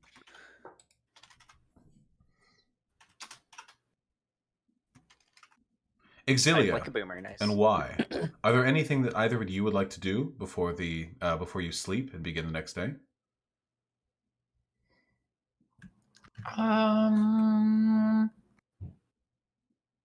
No, I don't think so. I think I'm okay. And what about you? Why? I wear the badge and then I sleep. Oh, Oh. wait. I'm on the wrong screen. Sorry. Yes, you are. I was confused about Go on. that, but I don't know how long it's been there, but all right. only a little while. Just a second. All right. With that, though, I Wait, dude, imagine. I had things I want to do. I keep telling you that. Wait, you already said your thing was the shop. No, then I have other things to do. You Okay. told me I couldn't do it. Yes, because there were no. Okay, what is the thing you would like to do? Well, before leaving, I would have told the chick that if she wants to come hang out, that I have wine at night. So if she wants to show up on her own, that is up to her. And then before sleep, I would just like to say a prayer to Solstice. Mhm. So Oh, you're not Okay, going and to if- recite that prayer? I can. I was just waiting for your prompt as to what's being done. I'm afraid she's not interested in spending time with you. That's fine. I don't really care. But okay, cool. Are you trying to be like trying to help me out, or are you? She probably mentioned that you were going to be there, so that's why she didn't come. True, you're not wrong. No, I would have just invited her to like hang out and drink wine, but it doesn't really matter. And I would just show up okay, out of nowhere. Nice, okay. Then I'll speak to Solstice, I guess. Hit it up. All right, then before sleep, I will make up the little like shrine because I have the priest pack, not a shrine, but the little my dagger and the candles, incense, that kind of thing. And I'll say, I see that you haven't communicated with me since I left, not in dreams nor in Avatar. I'll be in the astral plane soon. Maybe you'll see me. Maybe we can find each other. It would be an honor to see you in front of me. I imagine time does not pass the same, but maybe we'll cross paths. And yeah. All right. Your prayer receives no direct feedback. Yeah. If there's still time left in the day, I do still have that pistol that I've wrapped in cloth. I don't know if there's any way I could potentially find ammunition for it. That's an interesting question. implying You could look for it at the town hall if you would like to. You can roll investigation. Everyone else is boarded up. It would be like a whole ordeal elsewise. You could buy some ammo from the Resident Evil 4 merchant. I ain't found shit. Oh, I'm afraid you have not found shit. Unless you want to give me inspiration for talking to the mayor, maybe he told me some shit. Who knows? No, but inspiration might be on the way. No, I'm afraid in this instance your attempts to find ammunition are unsuccessful. Yikes. Yikes. Cringe, one might say. All right. With that, everyone, return to full HP. It is time. Y'all are getting... And spell slots and everything else. And spell slots. Yeah, everyone, get right the fuck back up there. It is time to begin your third day in Mordhill. Only 3 days, God. Yeah, a lot of people have died for 3 days. Oh my God! In our long-standing campaign with friends, we spent maybe 5 to 8 months IRL role-playing and doing stuff over a period of maybe a week. It was insane. So he likes doing that. We've murdered so many people. And more on the horizon. Let's get to it, huh? Is everyone nice? Everyone nice and prepped up? I'm ready. Yeah, I'm ready to die. Beautiful. The next day begins. After all of you have awoken, arisen, washed yourselves and clothed yourselves appropriately, had food. There are plenty of rations here at the town hall. The mayor comes to speak to you. And the mayor wants to send you off. He sort of rounds you up together. There are plenty of sleeping accommodations in the town hall. Beautiful, comfy couches. Even a few places to genuinely sleep, probably used by administrators in the past. I mean, why not sleep here? It's the nicest building in town. And after rounding you up, he leads you back down to the foyer where Orthus is. He's standing there in full plate armor with his glaive, the head of it driven into the ground. He's looking up at you guys, almost with a fond smile, his hands planted on the end of the haft, and he says, Hey, I was pretty good the other day. I don't think I would have won if I was using any weapons and hadn't taken my armor off, but it was still pretty good. That was pretty good. That's pretty good. I'd like to say if Xander fought you hand to hand like I had expected, I do believe you would have won, Orthus. Hey. Yeah, that's probably true. But hey, that's okay. Hey, Xanderhal. Hi, how are you? Listen, Xanderhal, listen, alright? I'm bigger than you. That's true. I'm bigger than almost anyone. But you got a lot of spirit, alright? You already got some manners in you. I don't need to teach you anything. Can I give him a hug? You can give him a hug. Do I have to roll for that, or is it No, just you can give him a hug. His int doesn't seem to be pretty high if he thinks Xander has a manner. He reaches out with one arm, keeping the pole arm balanced in the other, and places one arm around you. It is more than enough to hug you. He is quite large and quite strong, and he says, I'm just doing stuff, just doing orders, just that kind of stuff, And anyway, I just wanted to say, no hard feelings, and I got filled in by the boss, by the mayor, and he said we're not fighting you anymore, so that's all right. Oh, one other thing. I can come back, That's why I'm not dead. Do you know that? Do you, I was actually gonna ask you, what's it like on the other side? Oh. I mean, I don't remember very much. It kind of starts again the same time every day, Even if nobody killed me, every night around maybe 3 or 4 in the morning, I just whoop back on over, and whether I'm dead or not, whatever, I just go back, and it's really disorienting because I keep my memories and stuff, but the place they got me in is really it's really weird. There's this altar. They built an altar in an astral plane. They're trying to worship some dead god thing, I think. And I come back there. I think that's where you guys gotta go too. You're looking for that egg-looking thing, right? Aye. Yeah. Yeah. Anyway. I appreciate. Yeah, actually, you let him finish. Oh yeah. Well, good luck in there anyway. I mean, there are like a ton of guards, like all over the place. They're working for the conductor. There are a whole lot of them. I wouldn't even want to fight all of them. Really, well, a lot of them. You might want to avoid them. What are they? Xanderhal, you go first because you had the earlier eye. We appreciate your help. It's definitely useful. My good friend Hen here wanted to ask you something too. That's your cue. I already asked what are they?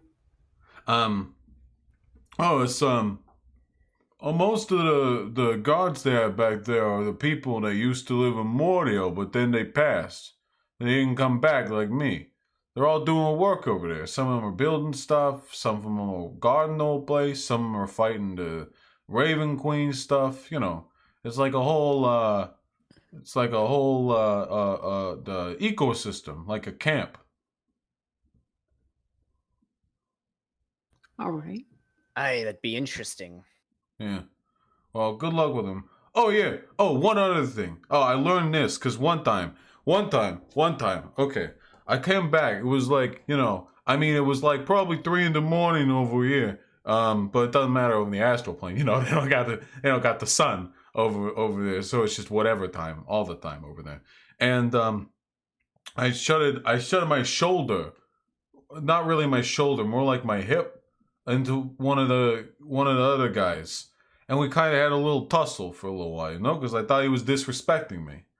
And they're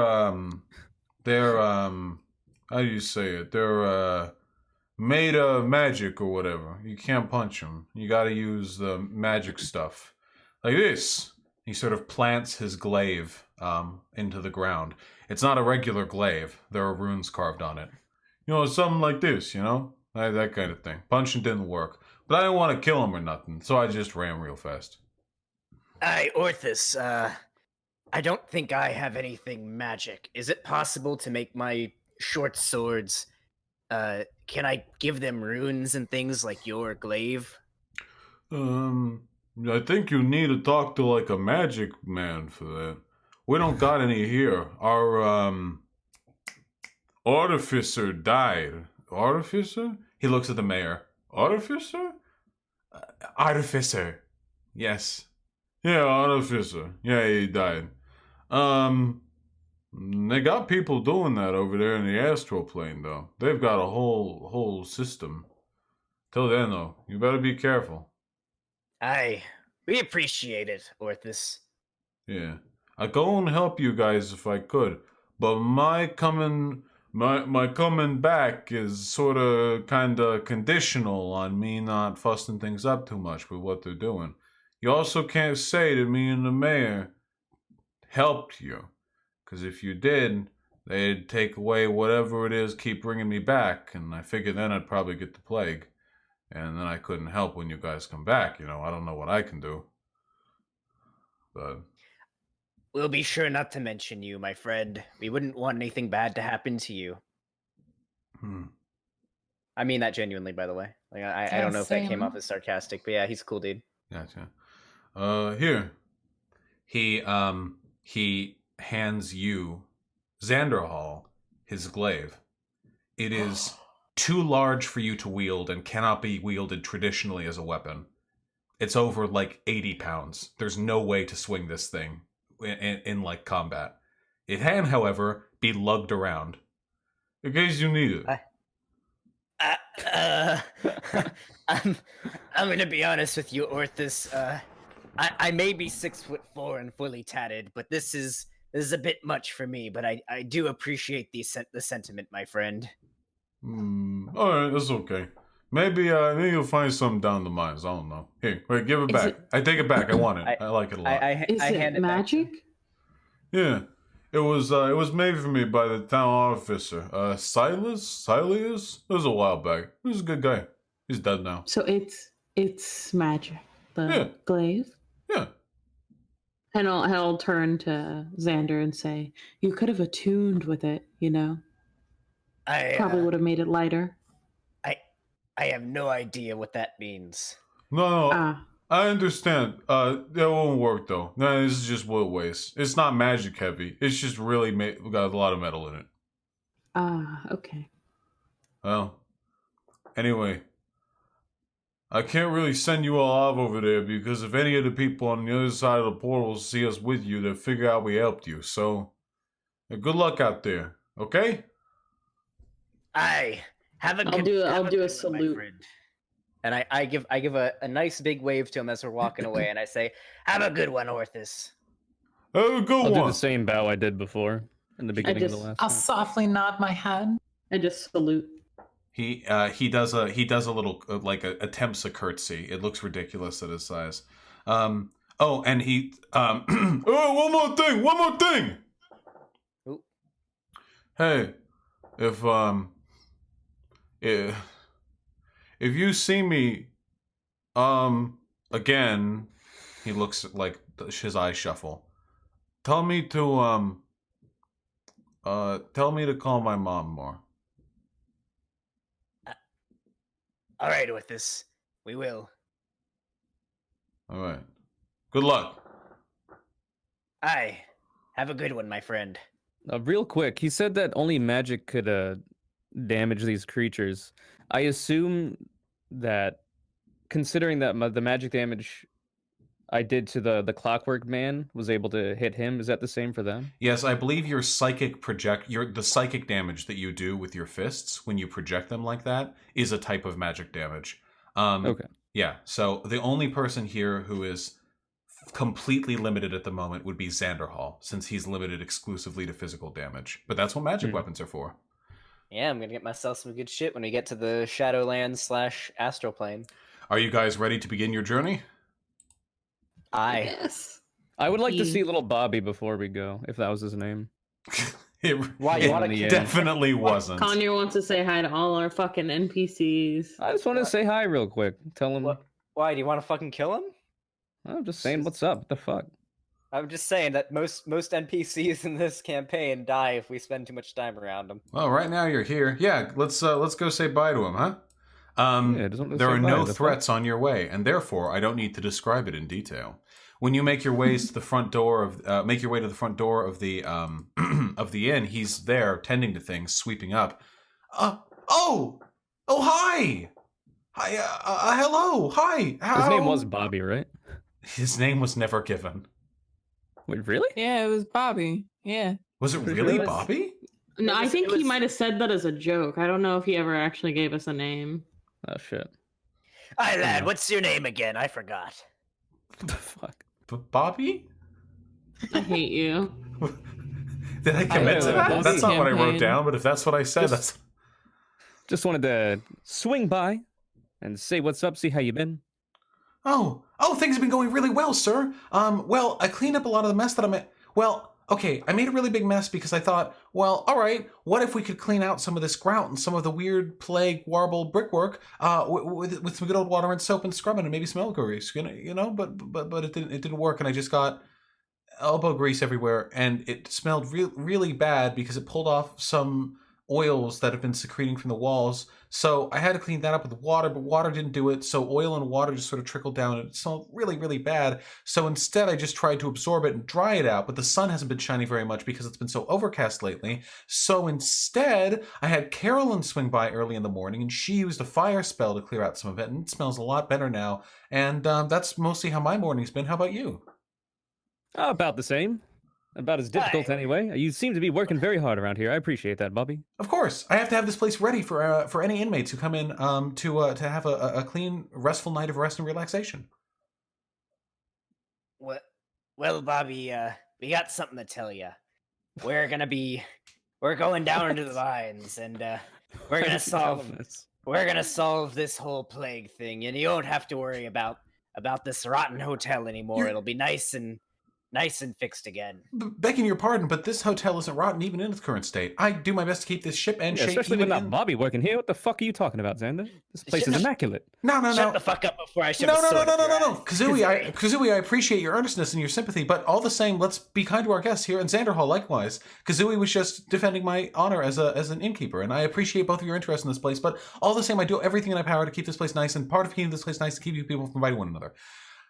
With that said, I hope that both of you have the best of luck in dealing with the plague. It has been, I'm not going to lie to you, sirs, the plague has been very unfortunate. It has really led to a decrease in the standard of living, not only in Mord here, but also at this here inn, which is unacceptable to me. And if you could address that, I would do everything in my power to reward you in the future. I appreciate it, young man. We'll be off then. It was nice checking on you, Bobby. Yeah. Have a good one. Actually, I have a question. I have a question for you. Hold on. I got a question for you, lad. Kazooie's flying away. After we've solved this here virus, I'm gonna. I try to remain within earshot, though. I'm going to require a room. Of course, sir. I'd be happy to provide you a room for any reason at any point in time. I appreciate He's a young child, that. Xander. Remember. Anyway, go on. Not giving me details. I appreciate it, lad. I just wanted to make sure I had one reserved. Of course, sir. If you end up solving the plague as a problem, you'll be heroes to this town. Golly, wouldn't even be a room. I'll just name it the Xanderhal room, sir. We can have it decorated to your liking. It's the fuck room. Excuse me? I did not say that in canon. Excuse me. Sorry. Lad, if you wanted to decorate it, could you perhaps, if you could get your hands on some candles and some smelling salts and some rose petals, just because I'd like you to. Hen starts to grab his arm and then yank him out. We can make some candles. There are still quite a few beasts of burden that have yet to be slaughtered over in the farmlands to the west. Candles, please stop bothering this poor child, please. All right, Hen, we best get on our way. Wait, before you go, one quick thing. Excuse me, Paladin? Why? Yes, Bobby? How did your hair get like that? I'm really curious. You don't have to answer if you don't want to answer. I'm just really curious. Never wash your hair. Okay. All right. I'll take that into consideration in the future. Thank you. You say you, Bobby. Okay, why? I named you. Why is Vi talking like this? Okay.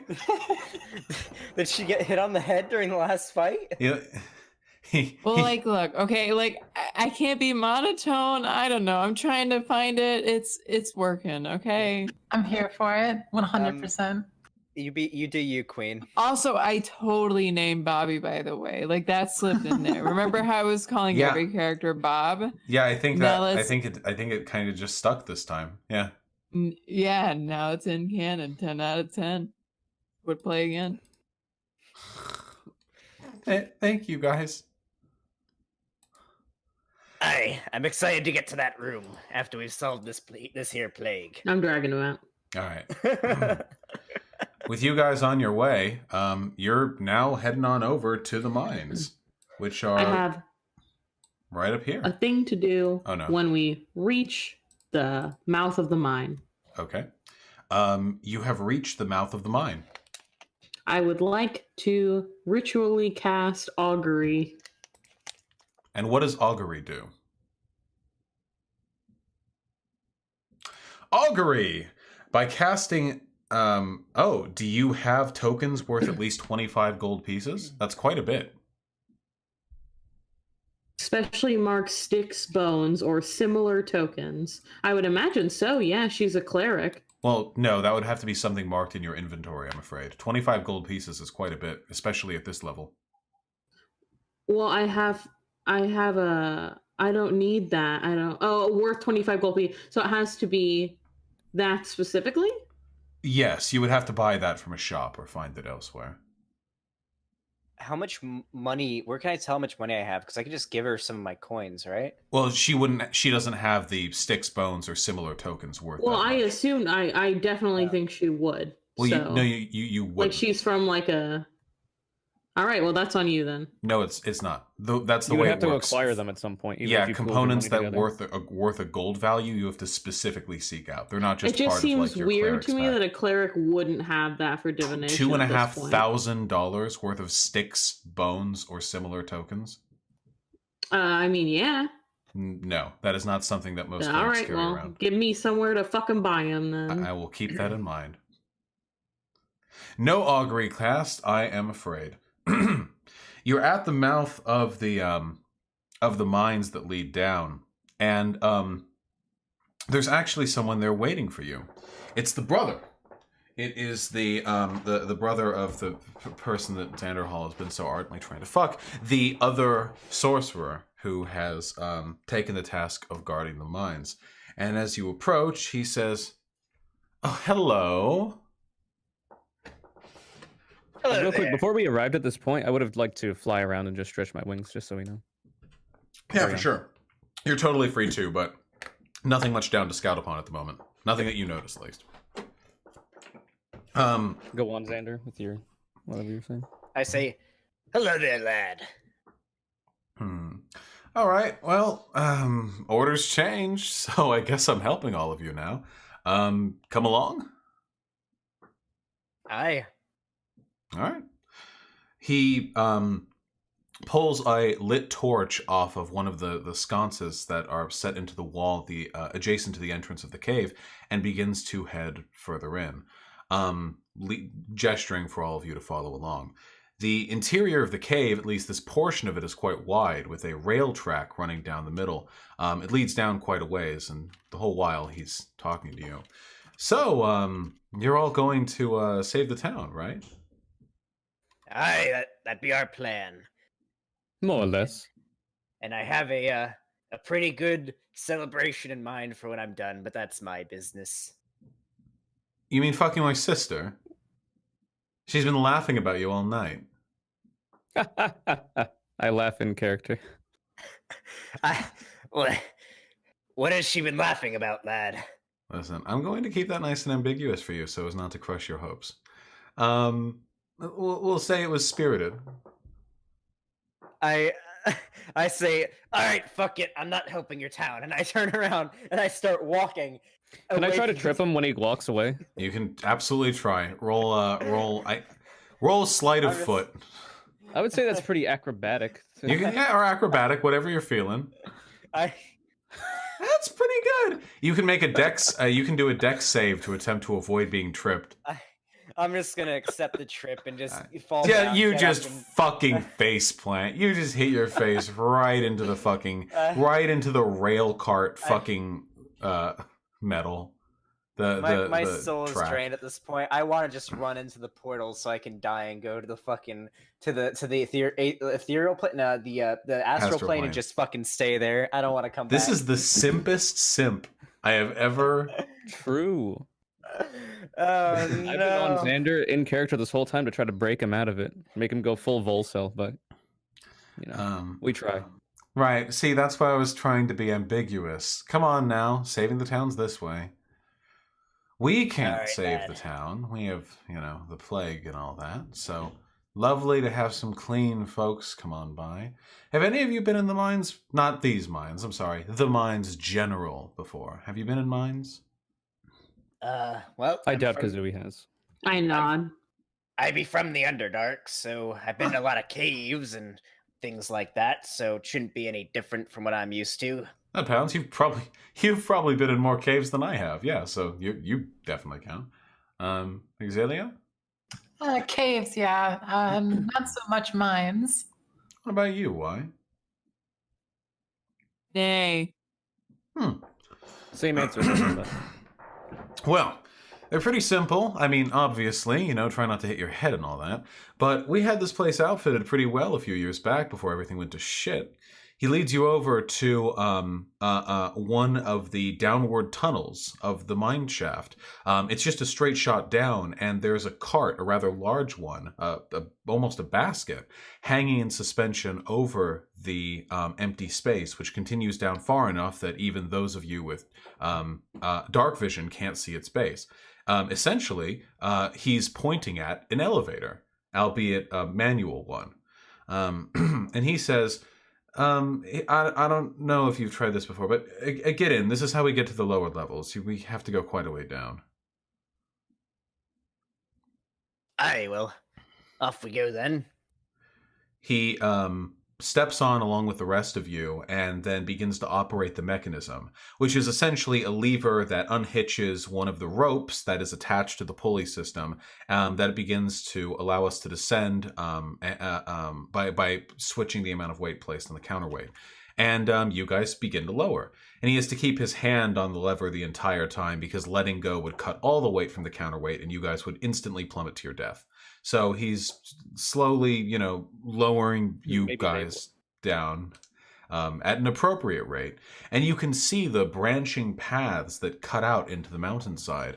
Many of them are dark as sin. They haven't been lit, their torches haven't been lit in quite a long time. So they just look like black voids spotting the interior of the mine, which is pretty spooky. But eventually, after descending maybe 100, 200 feet, it's quite a while, you land down at the bottommost Is there layer. nothing like written on the walls or anything as we go down? People No. here have druidic and thieves' cunt. No, not along these walls, not where you're descending. But eventually, you do reach the bottommost portion of the mine shaft, and things spread out into this large sort of operational area where there are mine carts that are stacked up against the wall in a neat file, and tracks that lead down into branching pathways, and desks and tables that have requisition orders and storage and what have you. There's still quite a bit of metal down here, in fact. There's iron and copper, and there are even a few what seem to be specks of stone that contain silver in them that are stacked, unkept, uncounted, on the far side of the wall.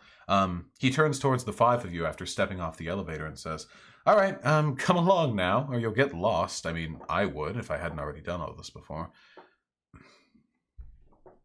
Follow close behind him. I got my dark vision, so I'm able to see, I assume, pretty well. Yeah, you can see better than he can, in fact.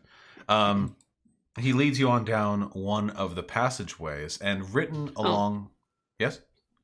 On our way, I still have the note from the dude. On the back of it, I'm going to be drawing the ways we take. Oh, good idea. Okay, then I will say that you're making a note of the... Yeah, I'm making a map. Yeah, because it is quite labyrinthine. Anyway, as you pass through, you pass by the desk with the information on it. You pass past a sign that gives kind of a rough skeletal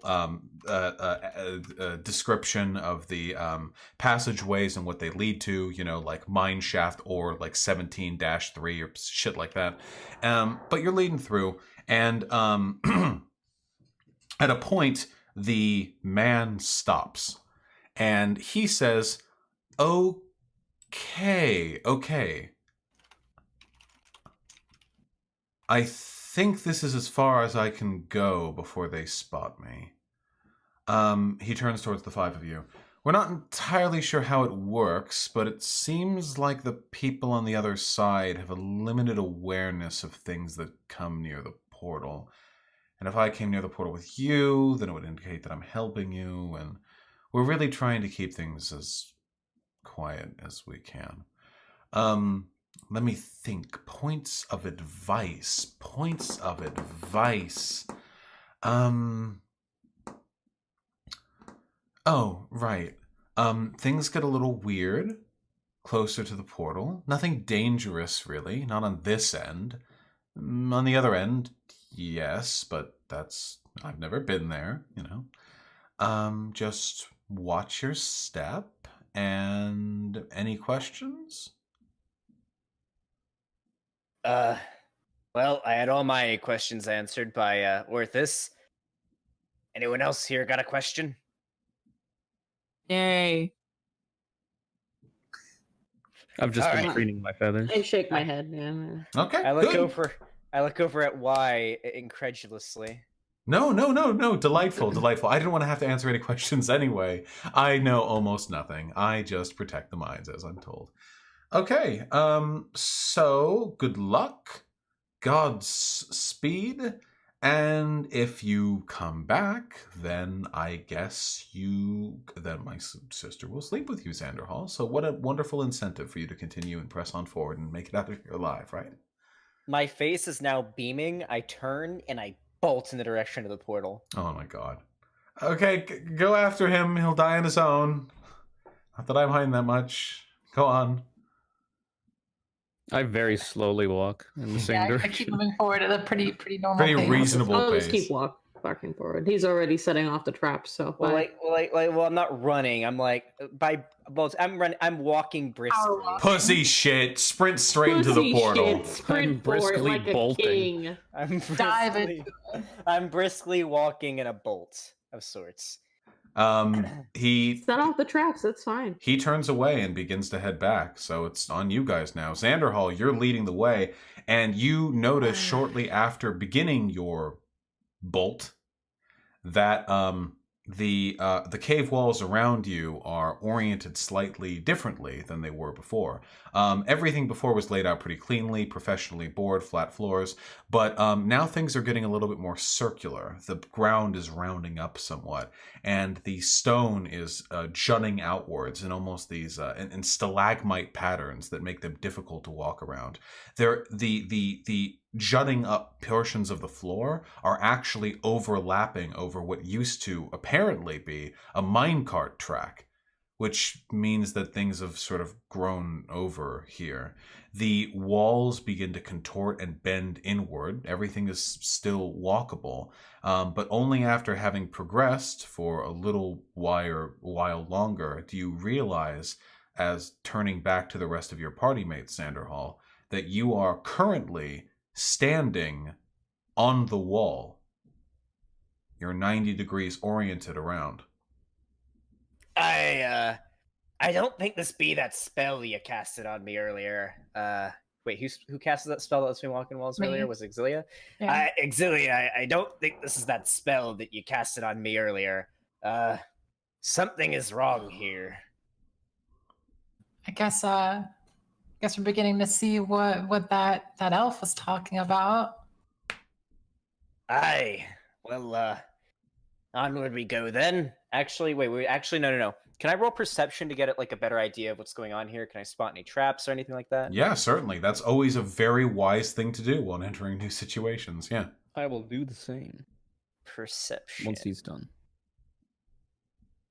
Trash. Even Ooh, worse. Trash. Wow. Oh! Big mouth Kazooie. Talking a lot of shit. Offering up a lot of lip. Hey, Exilia, There we go. you're taking it to task. Exilia, the walls are bending almost as though like a god had reached down and like squeezed and malformed the interior of this tunnel in some weird distorted shape, as though like the interior of a pipe or a tube had just been wrenched and pulled up and apart and such and such. It looks quite, well, fucked, really. And the further down you go, the more the gravity, the distortion warbles, and your orientation of things changes a little bit. Can I make a religion roll at some point? You certainly can, though there's no religious iconography anywhere near you. I just want to see if I can get any vibes. Gotcha. Vibe check. I'll let you know. That would be a perception thing, though. Religion is more of a no vibes. I don't know anything. You don't know shit. No gods here. God is dead in here. We're fine. You stand there and you take a look around. I'm an atheist now. Yeah, fuck soul. See, Jesus. You continue to head on down. Wait, you didn't say that in character, did you? No.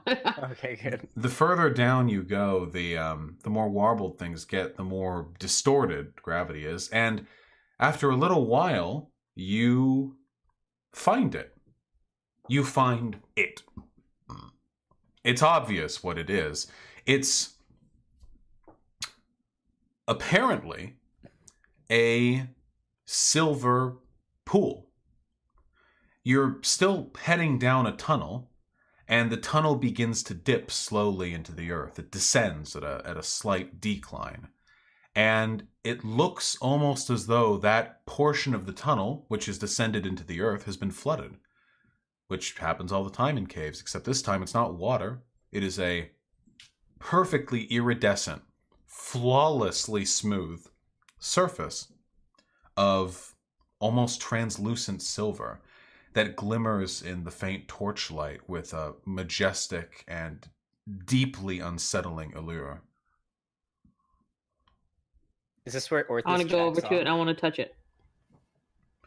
You touch it, and your fingers at first, as though you're poking a non-Newtonian fluid, the whole surface of the liquid pushes down with you, like you're pushing a tarp on top of it. But eventually your fingers break into it, and you instantly feel a chill numbing. It's deeply cold, and you don't even feel it on the surface of your skin. You feel it inside your fingers too. When you pull your fingers away, the surface snaps back to its previous form. There are no traces of the liquid left on your fingers. I'm gonna stand up and I'm gonna wrap my loose I forget the term for it. A loose sash around my like exposed midriff because it's cold, and kind of hike up my sleeve things and fucking jump in. Oh shit. Just going for it. Okay, that will warrant some description. What do the remainder of you do? I follow behind her and I dolphin dive into that shit. After those two jumps, I start to wade into the odd non-Newtonian fluid. Yeah, Yeah, I just waltz in. fair. I do a regular walk-in. Okay. Hen and Xanderhal took the better option. The three of you that came in more slowly, hoo boy is that shit cold. As you enter the liquid, the chill that you feel isn't just down to your bone, it permeates the physical self. The cold you feel is existential. And those of you who weighed in had to deal with it a little while longer than those of you who just fucking dived in, Hen and Xanderhal, but the same thing happens to all of you. As you are submerged in the portal to the astral plane, the overwhelming cold, the chill, bores through your body, and you feel, in a spiritual sense, death. You feel yourselves die. Now, mind you, souls only go to the Silver Sea when they're untethered to a body. You're still attached to your body, but you are dead nonetheless. Not rotting, biologically functional, but dead. Your soul is clinging to essentially a living corpse. And that's Okay, fine. So I'm not changed? You're not changed, no. Everything remains the same, but in an existential sense, you experience death. You, not only do you experience the sensation of death, you pass through the portal, and a cataclysm of existential knowledge passes through your mind. See, there are secrets that are kept from the living that are awarded freely to the dead. It's just how the universe works. The dead are expected to know certain things, but the dead can't go and ask someone on the street, so they're just told. The universe just fills them in. Several puzzle pieces that perhaps have ailed at the minds of the living are instantly solved in your minds. A holistic understanding of the cycle of life and death is immediately made clear to you. Knowledge of what happens to your soul, the existential permanence of death, the nature of infinity, these things are, at least to the limit of your mortal mind, made clear. It is a deeply unsettling and overwhelming realization that that mortal minds are simply not meant to do. What is that clacking noise? That was me cracking my knuckles. I apologize. No worries. That mortal minds are simply not meant to have to deal with. But eventually you come out the other end. You fall out the other end. Quite hard. Oh, we went. Oh actually. shit, we went into an ender portal apparently. You plop and you hit your ass on something that feels like a cold, sandy ground. The chill in your body quickly fades away and is replaced by a much more conventional and altogether still very unpleasant cold. The place you're in is just cold. You fall and hit your ass, the 5 of you together at varying times, and you are now in a tunnel. Before I hit my ass, can I try to stabilize myself? Not a chance. You had like God a damn quarter-second window. I'm afraid even your glorious butt's getting smacked this time. I'm pissed. Now Alright. you look even sillier. You are in a cave. There's that silvery portal directly above you, still clinging to the ceiling, like some gravity-reversed puddle after rainfall. Still silver, still beautiful. But the cave system you're in is not like the one you were in before. Before, you were very far in, very deep in a conventional, well, ore mine. But now, the cave you're in is tinged grayish blue. It's light. There's light pouring from the outside. You're not deep into a cave at all. You're no more than 30 feet from the entrance to the cave. In fact, there is light streaming from the outside, from which all you can see right now is a deep, deep blue sky. What do you guys do?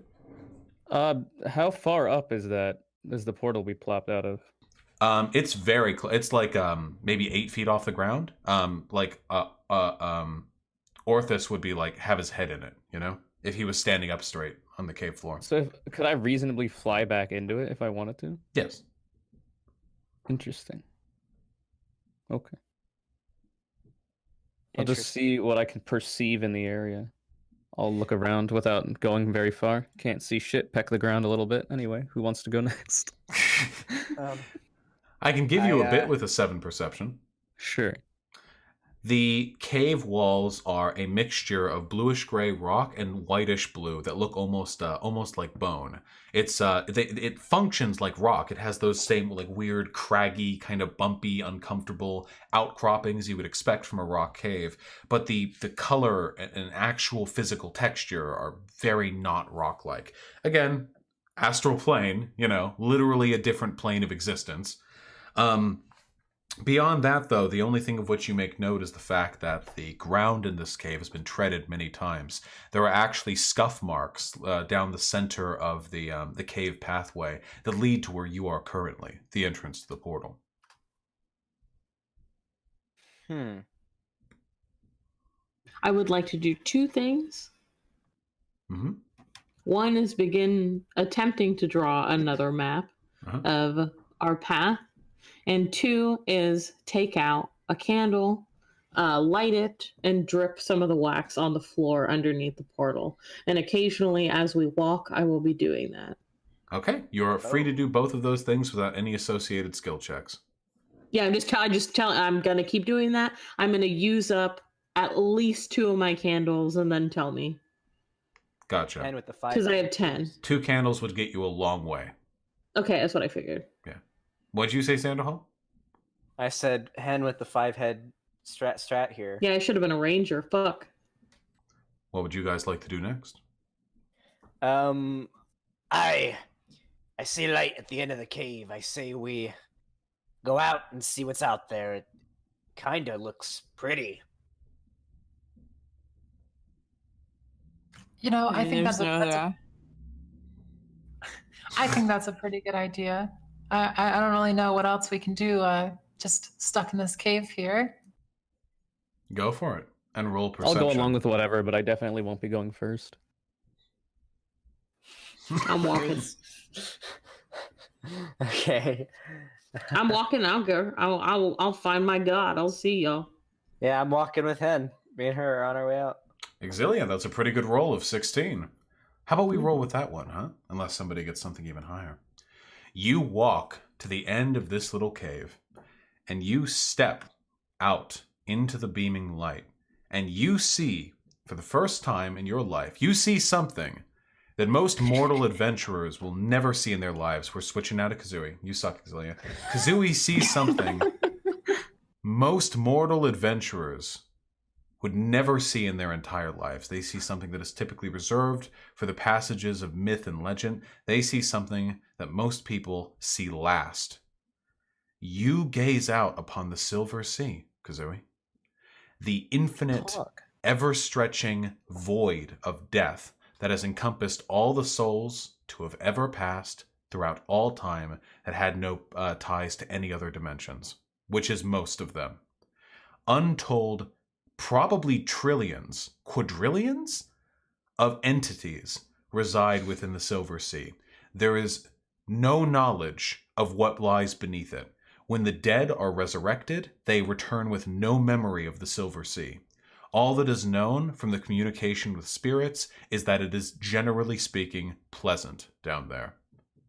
But what's more important than the Silver Sea itself is what's directly beneath your feet, because you are on an island.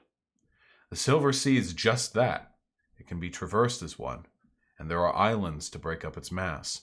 And there is an enormous, perhaps from what you are able to see from the edge of the cave entrance, miles, kilometers wide island that is situated in the Silver Sea. And on that island, industry unparalleled.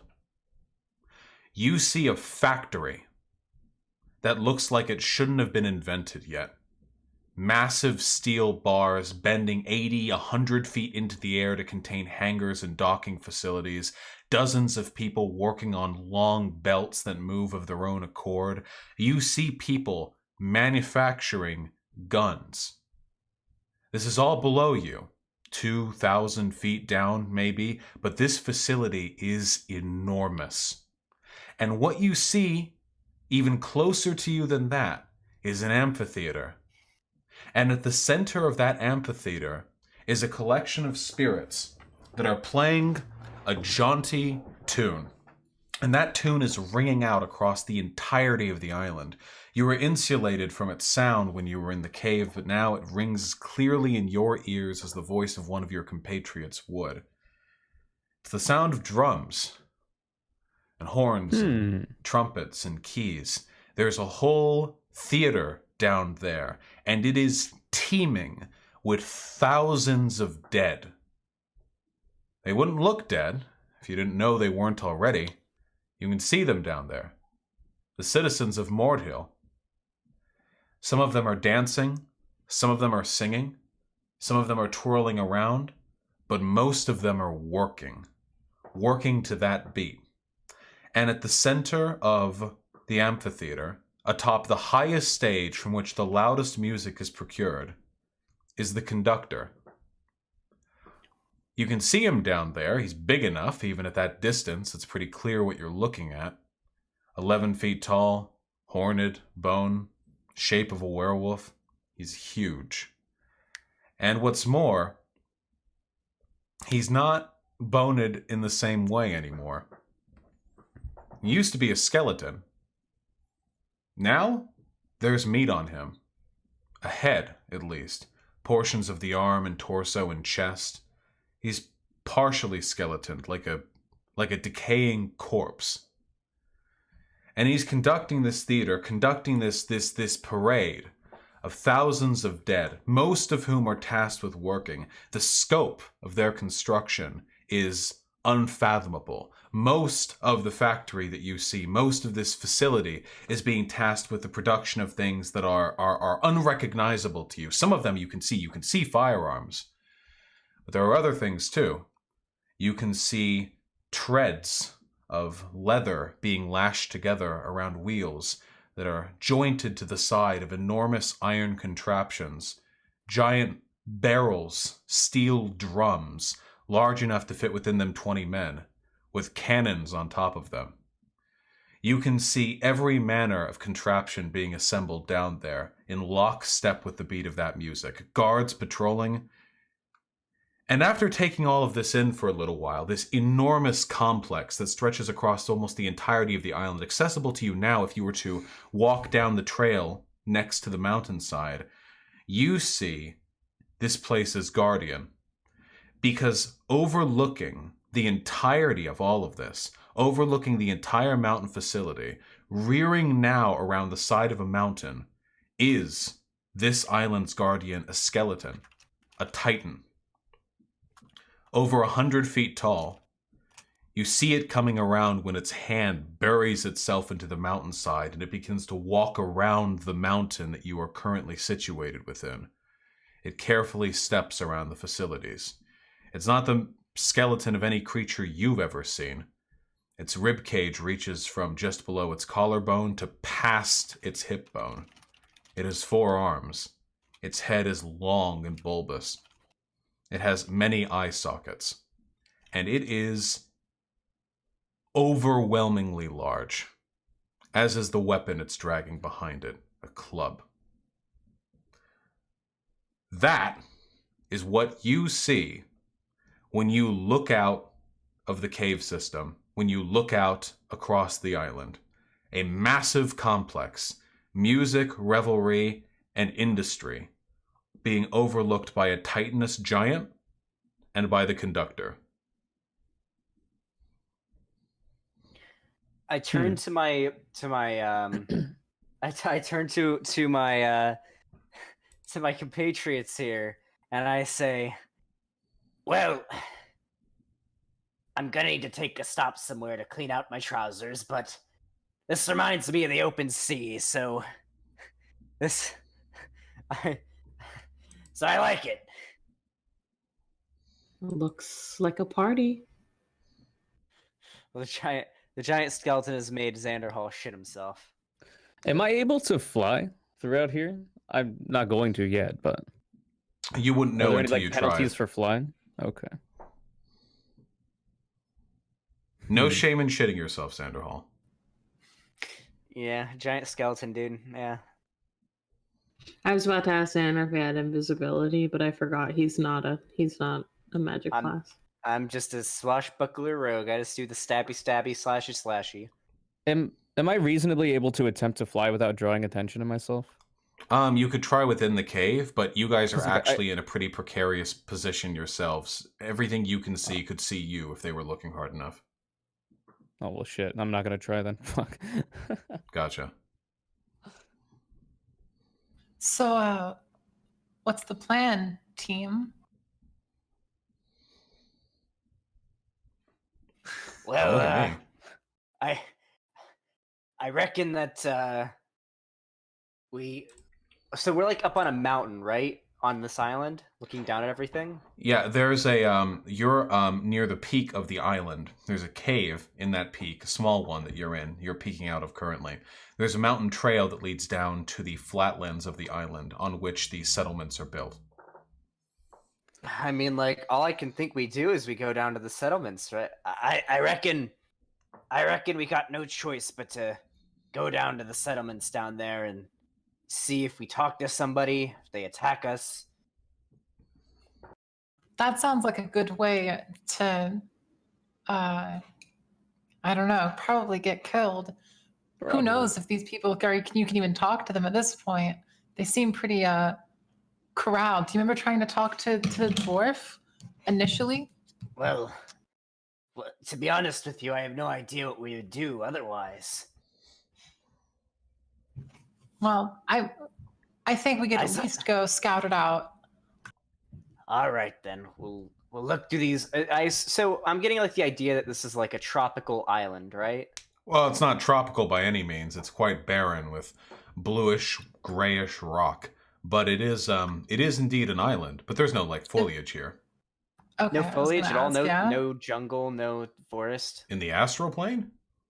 Yeah. No, I'm afraid not. Okay, then in that case, if there's rocks, then I suppose we just look around and we hide behind the rocks to scout out the area. That's my plan. I say that. Yeah, I don't know. What do you guys want to do? I was just gonna walk up to him, so I don't know. Oh. If y'all are sneaking, I'll sneak. But I was just gonna go up. I see no reason not to sneak around. Yeah, I feel like it might actually be a pretty bad idea not to sneak. I mean, Titans, fucking Conductor, they're all here. Everyone that we know about that's been terrifying is here. I feel like sneaking's a pretty Yeah, Good but I idea. mean, like, can we really sneak around them though? Like, is that Yeah, realistic? we can try. Yeah, I mean, I'm gonna try at least. I'm not gonna wave my arms and say, "Hey, look at me." I vote for. I'll do what y'all want to do, but I vote for walking up to him. I'm gonna say. I'll but if sneak we I for vote as for much as I sneaking. can. Yeah, if we get I- found out, we get found out. I have Also, a me and suggestion. WhiteNervosa are wearing heavy armor, which means we get a disadvantage on sneak rolls, stealth correct, rolls. yeah. Oh, that's true. So okay, Well, you guys right Razor- now are literally over 1,000 feet away from the settlement. You're still up in the cave on top of the Yeah, mountain. I feel like we should probably try to sneak as close as we can and then give up when we're fucked. All right, yeah, I'm down. Let's sneak up. Wait, before we go, Kazooie, do you still have that gun you found? Why, yes, I do. I'm curious that. Oh, I don't want to destroy it by accidentally, but we are in a different plane now. Aye, perhaps Well, I've we just can had a touch- cloth wrapped around it. I didn't expect to ever have to actually use it, and I don't have any ammunition either. Unless I can find ammunition, then maybe we can use it, but right now it's just kind of a thing I have. There are 2 Yeah, but shots this in the isn't in- pistol. Wait, really? Since fucking when, Vaush? The gun wasn't fired. You found Yeah, the when- gun. when you found Okay, it. dude. No, Also, I isn't- remember when we found it. It was still loaded. Isn't this the factory that actually makes those? I mean, I That's assume my there's assumption. ammunition here too. But if we find out that we can use it here, I don't know. It could be very useful. Well, should I fucking Yeah. touch it then? See if it disintegrates in my hands? I kind of think you should. All right. I'll hold it in the cloth as I have. And then I'll just fucking touch the top of it. Feels like cold steel. Nice. Oh shit. So then the question is, out of character, how the fuck could these normies up top use it without it going away? That's A very good interesting question, my friend. Yeah. Aye, we don't know. All right, I say we sneak down to this facility and see what we can see, but try. I assume. Wait, real quick, Vaush. Would firing these pistols, would this be a magic weapon? Would That it is deal an- magic damage. That is an excellent question. You have no way of knowing the answer to that question right now. The guns are either undeniably Exilia- magic.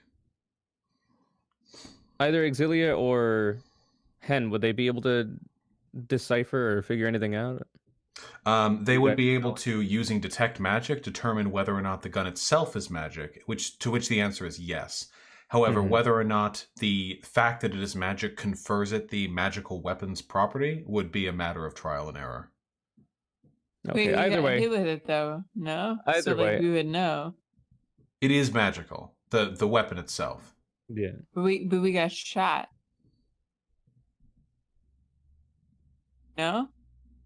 Well, yeah, people did take damage from it, but I don't know if you'd be able to reasonably discern what kind of damage you took. Oh yeah. I'm not sure. That's up to Vaush to decide. There can also be magical piercing, slashing, and bludgeoning damage if done with a magical weapon. It doesn't have to be like psychic or force or thunder damage or anything.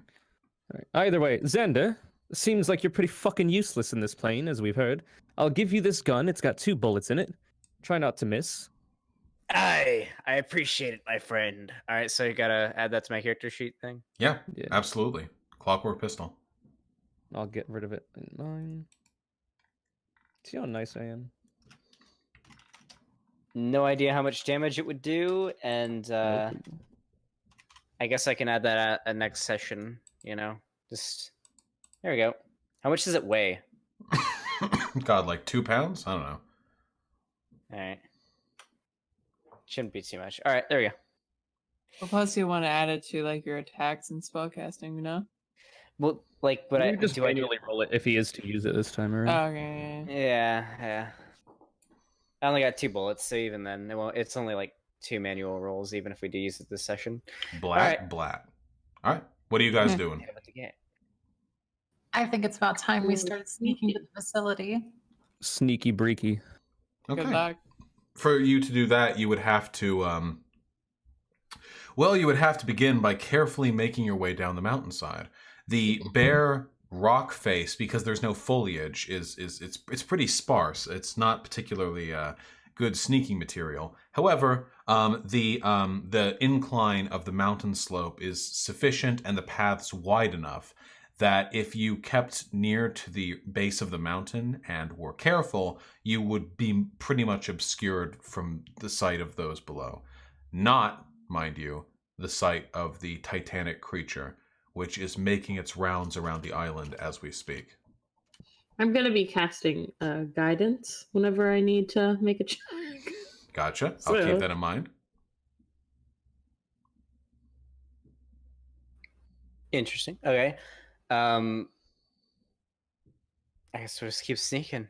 Yeah, so I got nothing to do. keep it going. Now I'm going to be rolling to see what happens, because that's how fucking D&D Fate works. rolls. Fate rolls. Also, I just want to say that Vaush has made the skeleton war real, except they have guns. And that's real fucked. That's a I good am thing. terrified of what is going to happen to us here. I'm gonna be honest. As you begin to make your way down the mountainside, it's a while that you'll need to traverse it before you can go down the entirety of its length. It's rather large mountain. Also, you have to be sneaky, which does impede your speed somewhat. You are, up until this point at least, successful in avoiding detection, even from the titanically large skeleton, which makes its way around. Every time it seems within eye shot, you crouch behind a boulder or an outcropping of rock, or you're just very, very still. And to this point, you have mostly evaded detection. You're on your way down, maybe halfway down the path before you hit the flatlands where the facilities are built, before you encounter something. I said you Weird remained champlain. mostly Sorry. undetected. You are heading your way down the path when you hear a from behind you. Xander? Kazooie, what do you say, Kazooie? I turn Was it behind me, sir? There What is the a hell? fat white raven that is chilling atop one of the boulders that you just passed around. It fluttered down behind you. Is it speaking any kind of language when it makes those sounds, or is it just literal bird sounds? No, it's literal bird sounds, but it quickly follows it up. Hey! What are you all doing here? Oh, hello. Hello there. We're big chillin'. We're just hanging out. Big chillin', nice. We don't get visitors from the material plane that often. My name's Xanderhal. What's your name? I know your name's Xanderhal. I'm a sentry, that's my job. My name? Oh. Oh, wait, I can't tell you my name. I'm breaking the rules by talking to you. If I tell you and you tell them, I get in trouble. I'm the big fat white raven. Why why would we tell anybody? What? You seem like a nice guy. Oh, Why of would course, we? I'm the nicest guy around. I don't know. You could be compelled to do so. Maybe you feel it would give you an advantage. You could be tortured. Somebody could cast Sign of Truth underneath you. God only knows what could happen to you. I'm just looking out for myself. I understand. Why have you confronted us here? Oh, Are you going you're to all stop us? Oh yeah, you're all going to die if you keep doing what you're doing. Yeah. What is it we're doing? Well, you're getting closer to the facility, that's the big problem, actually. Why can't we go there? Well, because the facility is owned, operated, and staffed exclusively by people who have orders to kill anyone who arrives to stop what's going on. So that would be the 5 of you, and I don't know How could well you possibly know our intentions? Oh, because I have contacts on the other side, of course. Haven't you talked to the what does he call himself? The informant? Never heard of him. Oh. Who? How about this? What is happening here has anything to do with the plague the people of Mordhill are inflicted with? Our only goal is to stop them from dying, and if we can do that without interfering with what you're doing here, what you're doing here is none of our business. Mm-hmm. Yeah, I can help you with all of that. I actually know pretty much everything that you don't, but this isn't a really safe place for us to talk. How about you finish making your way down the mountainside, and then I'll take you to a place where you and I can have ourselves a more strategic conversation. We can decide where to move forward from here. Why are can I- you acting helpful? Insight check. Insight check. I Yeah, don't me know. too. He sounds a little sketchy here. I ain't gonna lie. Hold on. Let me just was it the Bam, bam, investigation bam. or what? That would be insight. That's why she said insight check. I also ask him why he's helping us. Yes. Why? 12 insight. The bird is being duplicitous. Birds. The bird responds to you, Hen, and says, "Why do I want to Oh help shit! you?" Wait, Huh? bird to bird. Oh shit! Bird to I bird insult insight him. check. The 19. He is being duplicitous, but he is not being outwardly malicious. So he could just be reserving his words because he doesn't want to let us know too much right now for his own sake, maybe. Hen, could you repeat the question that you asked? Why are you offering to help us if you said you already broke the rules by speaking to us? Yeah, well, because I'm not any more happy about this island being here than you are. I mean, it's supposed to be a sea. Yes, Not an that's what I archipelago. thought. Mm-hmm. But there's an island here. And there are bad things happening on the island. Aye, so your job is to keep what's happening on this island happening? No. Wait, who do you think I'm a sentry for? Well, I'm gonna be honest, I have no clue. Who are you a sentry for? A sentry for the Raven Queen, dumbass.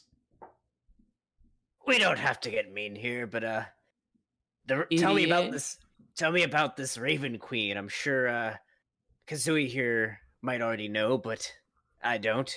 You would probably know. You would saying- know about just the Raven saying. Queen. Everyone knows about the Raven Queen. I can fill you in okay, if you would like. Okay, yeah, I don't want to sound like a dumbass. Just tell me. The Raven Sorry. Queen is literally the Queen of Death. She guards over the Silver Sea and the astral plane to make sure that the dead go where they need to go. She's one of the most powerful entities in the multiverse. Okay, Uh, so all right, nice. Well, in that case, Mm-hmm. I want to ask him. So the Raven Queen does not like what's happening here, I assume. Oh, no. God, no. Interesting. So in that case, why wouldn't she do something about it or have someone else do something about it? Well, that's the problem. And again, we really do need to get a move on because we will eventually be spotted if we're caught stalking here. But the astral plane is infinitely large. The Raven Queen does not have the ability to move across it at her will. She travels as she can. Her closest advisors and soldiers have already arrived here to try to deal with the problem, but the interlocutors have weapons that are capable of dealing with us for the most part. This is a pretty secure little island. So how about we bring you off this mountain and towards a place where you can be of use to us and to yourselves without getting everyone here killed? Aye, it seems that would be best. And I look over to you guys. I'm like, yeah, we let's just follow him. Like yeah, let's go. Probably the best. Okay, so here's why I stopped you here. Continuing down the mountainside from this point forward is a really bad idea. There is very little cover, and as you get closer to the ground, the amphitheater becomes more able to view your position. And whereas the titanic bone creature walking around is not particularly perceptive, I promise you the conductor is. So instead what you should do, and the raven points with its wing at the edge of the cliffside, is slide down this way. Only hurt a little, I promise. All right, then. And I sit down and I start sliding down that cliffside. Oh, you really just instantly decide to go for it. Okay. I trust this bird. This bird seems like he's a cool dude. I want to watch. I want to watch as Xanderhal goes all the way down. Xanderhal, you slide your bare ass on the craggy rock. Bear? Oh, fuck. Bare. Xanderhal takes his pants off and puts his bare ass on the rock. Wow. And slides down the crag and gets credit carded by all of the rocky outcroppings. Just truly sliced up. You just fucking pile down the fucking mountainside. It's a long trip too, but thankfully it's a fairly shallow one. You, after perhaps 35 seconds of agonizing ass scraping torment, reach the end, having sustained, let's say 8 slashing damage from sliding down the face of a mountain. You're lucky you didn't break away. Okay, buddy. All right, hold on. How much was it? Like 8? 8, yeah. All right. So now that that genius has taken this route, do you have any other routes that you would think might be better than that? Oh yeah, totally. I was joking. I don't know why I went for that. Actually, You'd be surprised. Actually, there's a magical path through the mountain that I could take. No, I'm kidding. You have to go down too. Not you, Kazooie. You can just fly. I'll take off my outer coat and I'll lay it on the ground so that I can slide down. Nice. All right, absolutely. You take, for your troubles and foresight, no damage. Because unlike Xanderhal, who took his pants off... I didn't take my pants off, I just slid down. Before he slid Even down. without taking them off, you'd still take them. Yeah, not 8. It would be like 2. I had leather armor on, okay? I don't know why he just like fucking... Listen, I'll accept it because it was a funny, okay? Leather assless chaps for the sex fiend, Xanderhal. Yeah, I mean, yeah, it's true. It's true. You're not wrong. When you take your cape off, everyone can see. What about you, Hen and Y? How many down the fucking... Huh? I was waiting for my Nervosa. Yeah, I just walked down the fucking mountain. Can you walk down? I mean, if I can't, then we... Do you have a shield? Maybe you could ride that like a cert. Like That's what I was gonna do. Oh, fucking legless style. That's what I was gonna do, yeah. Oh, yeah, I do have a shield. Yeah. Slip slide McGee. Roll athletics for me. God damn it. I have a blanket too. This is some bullshit. Hey! Shit. Fucking flip. Legolas white Yeah. power sliding down the edge of the mountainside. Fucking rocking it. Holy shit. Your shield doesn't even get scuffed. You just plow on through. It's It amazing. was like a 360. Yeah. Turn to fucking... What was that snowboarding game? Shaun White's... I don't know SSX tricky, but that's old as shit. Yeah, that's what that's what I was thinking. And what about you, Hen? How many heads does Solstice have again? Is this 5 or 7? It's 7. Okay. I'm going to say to the bird, as everyone else heads down, as a sentry for a god, you wouldn't happen to, I don't know, you seem traveled. You wouldn't have happened to see a massive snake man, 7 heads. What are you talking about? Anywhere? What do you mean, man? He's a god. Snake. Yes, god. Do you think I don't know the names of the deities in the astral plane? Are you making fun of me? I know he's rather small compared to the rest, but sure. Are you a devotee? Yes. Well, why do you ask? Oh, because it's not often you see the astral plane, and it's not often that your god is there. Let's hold Cringe. the fucking session. Okay, let me hear about my snake man. Yeah. Hen, what were you doing? I was asking the raven and he asked me if I'm a devotee, and I said yes. He doesn't have anything else to say after that. Okay, so I will say then. So, have you not seen Solstice? What, in person? Like, once. Just once. Does he move around? Or, I don't know. This place doesn't seem to have marked off areas. The astral plane? Yes. No, the astral plane doesn't have marked off areas. No, Solstice doesn't get around much, considering he's chained to a post and flayed eternally for his sins, atonement being brought forth from every drop he pours into the Silver Sea. I do not believe that he gets around that much. She nods. So, do you know where I could find him? Well, if you turn around and continue walking or swimming, I suppose, for 40, maybe 50,000 years, probably somewhere in that general direction. She nods. Makes sense. Sorry, I'd be silly so- priestess. It's not happening. I'm sorry you won't get to meet your god. You're not there. You're not near me, but Hen's still up top. I yell from the bottom of the cliff because I hear them talking? No, not even close. You're very far away. So I'm busy nursing my shredded asshole. Yes. Yeah. Okay. A typical evening. Yeah.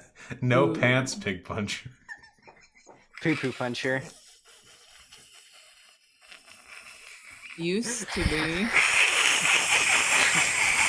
God. Gosh, you sound like Someone pop a balloon? you sound like you're a fucking like a cup of like a cup of soda. Someone's like trying to slurp the last of it out from between the ice cubes. All right. I'll nod and I'll say thank you for your help, and then I'll sit on my shield and slide down. All right. That just leaves you, Kazooie. What? Just gonna fly down. What's up? You. Yeah, I'll fly near the sentry boy. All right. The sentry and you take flight to head on down, unburdened by the limitations of gravity. Imagine not being able to fly. My face one. As you guys make it all down there, you're sort of sequestered into a nook of the mountainside that isn't visible to the encampment, nor is the encampment visible to you. It branches out the mountain all across the island, and the raven, now that you've reached the bottom, says, "Okay, can really go for it now," and shapeshifts into the form of what appears to be a dead elf. Gray skin, no pupils, white eyes, white hair with flecks of black, not decaying in any way, shape, or form, but undeniably a corpse. And he's a thin, lithe thing. I mean, like 5'4", skinny, effete, with oddly specific clothing. Leather doublet that's undone in the front, revealing the chest and abdominals, along with leather pants and belts that are entirely too numerous and too fancy to be entirely for practical purposes. And he stretches, rearing his arms up, and says,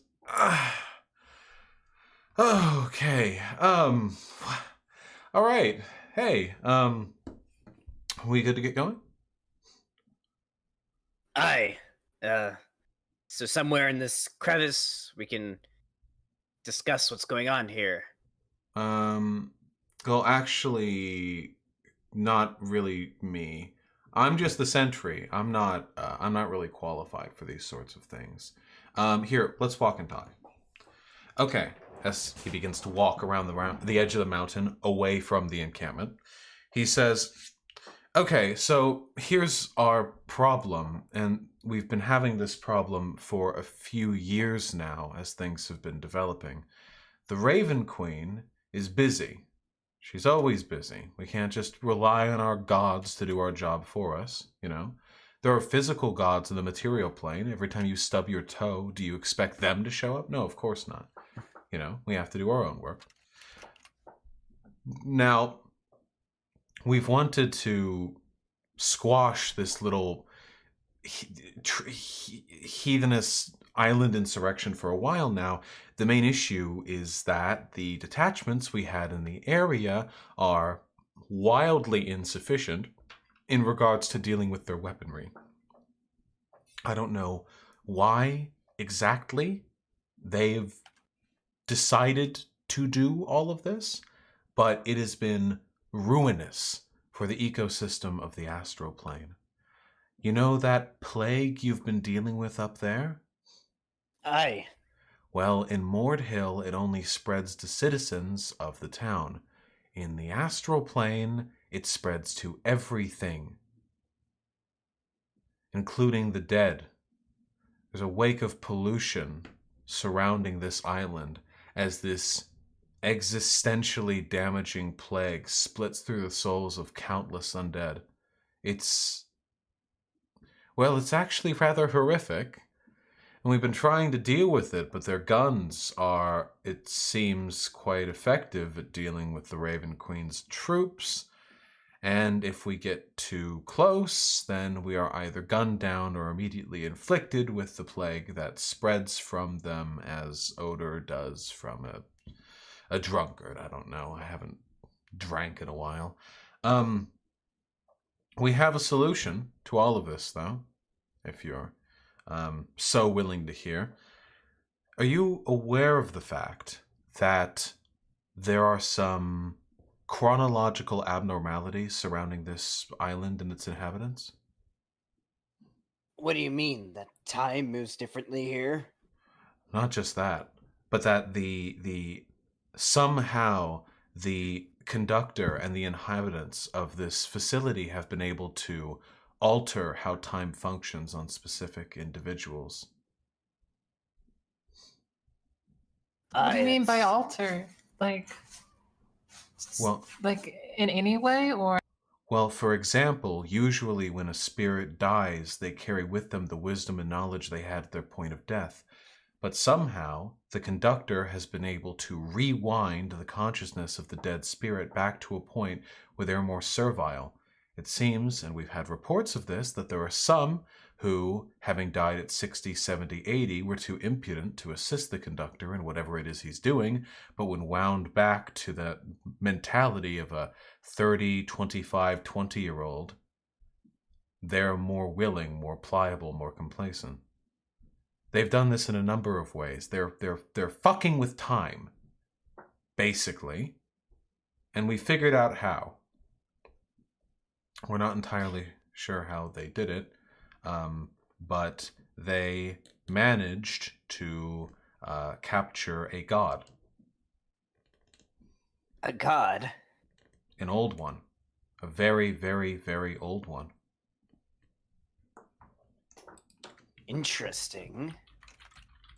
So you're telling us that this conductor, whoever he works for, have captured a god and are using it to manipulate time in order to manufacture these guns you talk about to kill the soldiers of the Raven Queen. Yeah, that's about it. We think he's peering forward in time to see what weapons they're making in the future. Using it in other ways, perhaps more nefarious, more difficult to understand ways as well.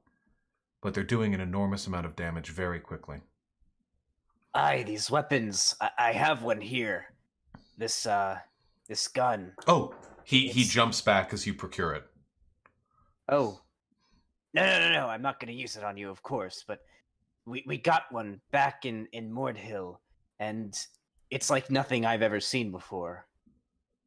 You think this isn't even... On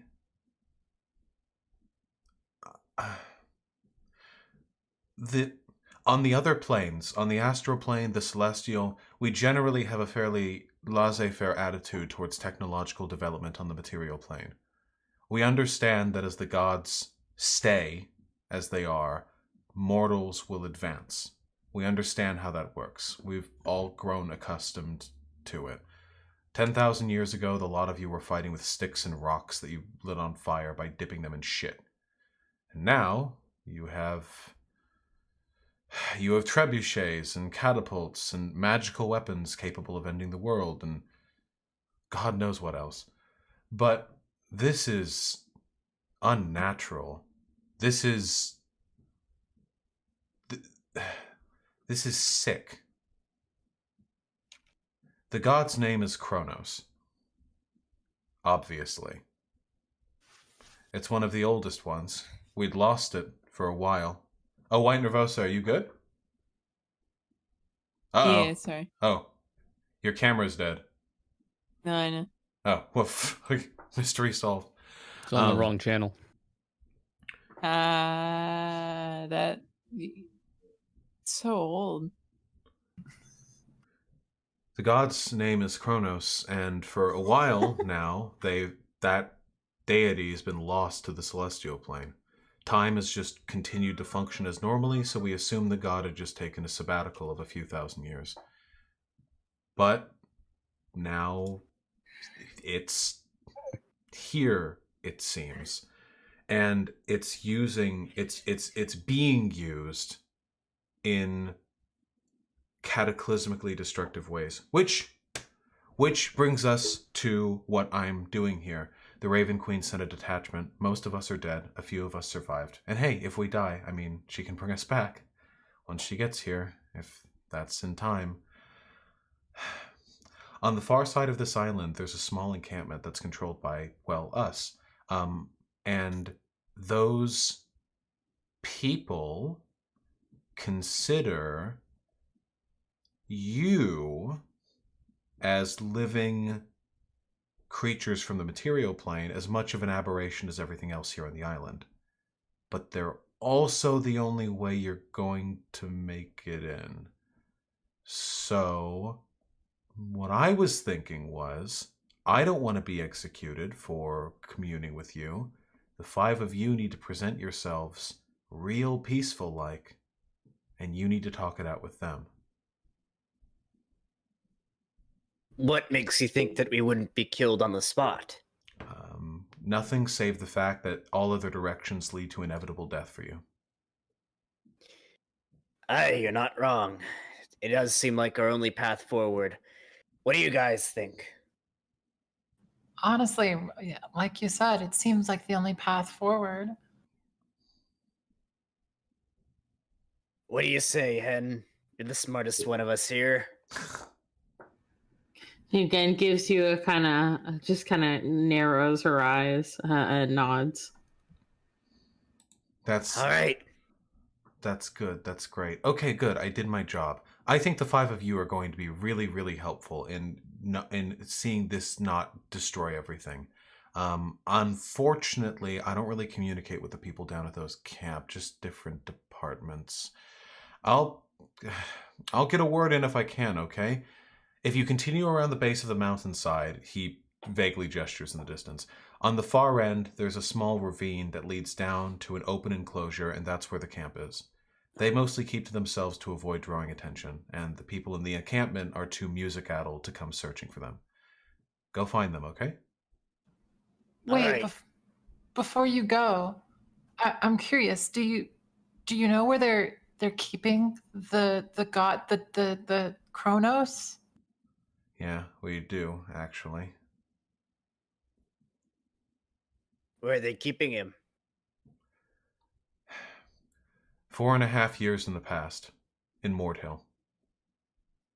Underneath the cathedral. Under the what? Under the cathedral? Oh, Wait a second. is that So, the long-armed man or the portal? Bits of what's left. Hmm. what do you mean?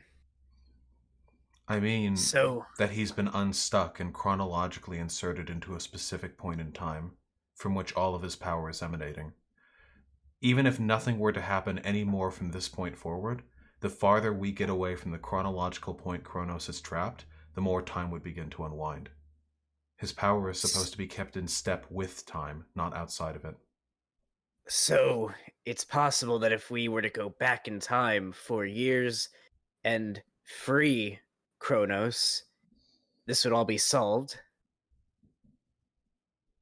There's a portal in the encampment. They've been using it to manipulate time and also to see into the future to design weapons based on future specifications. It's a time portal. And if you could go back to Mordhill, yeah. So, we gotta get back to the past. So you can get back Alright, to the then. future. Okay, no, we're not. Is that where we end it right there? And it just does the flash with the Back to the Future music. Just cuts off right there.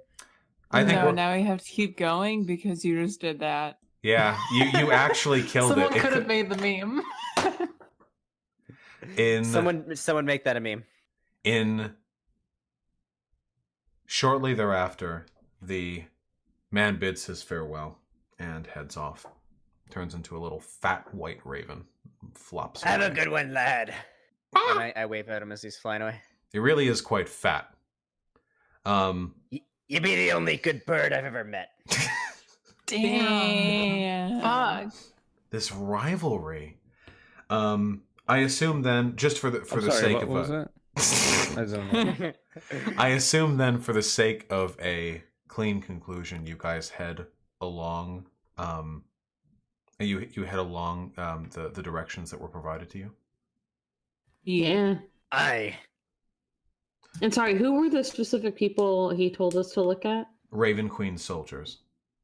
He didn't specify. No. Okay, just Different that they're department. down there. Okay. You follow the mountain along its base and travel to the aforementioned ravine. It's pretty obvious where it all is, actually. This island is partitioned pretty cleanly into different sort of geographical sectors that could be easily recognized in a top-down view. Say, for example, if someone were to draw a map and then overlay it over the screen. Next session. And as you enter the ravine, which dips down below the silver sea level, you come across a flatland that seems to have been carved out of the rock, and you see a camp. There are a few people milling about. There are a few buildings that have been constructed, some carved from the rock, some erected tents. They all look fairly modern. Modern by your guys' standards, I mean. So, brickwork, save the brick is white rather than deep red. The buildings that are erected from wood have, like, banisters that have been laid out and assembled with, some meticulous construction. It looks pretty well put together. It's just strange. This is the land of the dead, And as you traverse down the ravine, you see him. He's a man. He's tall and he's wide, and he's a Goliath, or at least he used to be one. He's a skeleton of one. Goliaths are creatures of stone, not literally, but they're one with the mountain. And their skeletal structure is every bit as geometric, as rugged, as brick-like, as square as the rest of their bodies. He's wearing plate armor. He has his arms crossed. He is looking forlornly at the five of you. He's about 150 feet away from you. He's staring. He's not saying anything. I Well- whisper over to our friends, let's not fight him. He's made of rock, and even worse, he's overweight. And he's wearing plate armor on top of his rock. This fucker could smash us into nothing. Alright, so is he looking, does he look somewhat friendly? Can I roll perception? He's just staring at the five of you. Let's walk up to him and say hello. Oh, he sees us already? All right. Oh yeah, he's staring Yeah. directly at the five of you. Okay. Yeah. Let's politely say hello. I walk forward and I say, hail and well met, sentry. To which he responds, yeah. Now what the fuck are all of you doing here in the astral plane?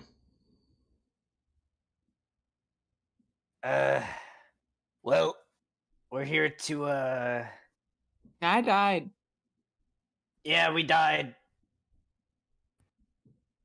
We're just dead. We're here. You're speaking awfully nonchalantly for people who are about to die if they don't answer my questions concisely and accurately. What are all of you doing here? Please, allow me.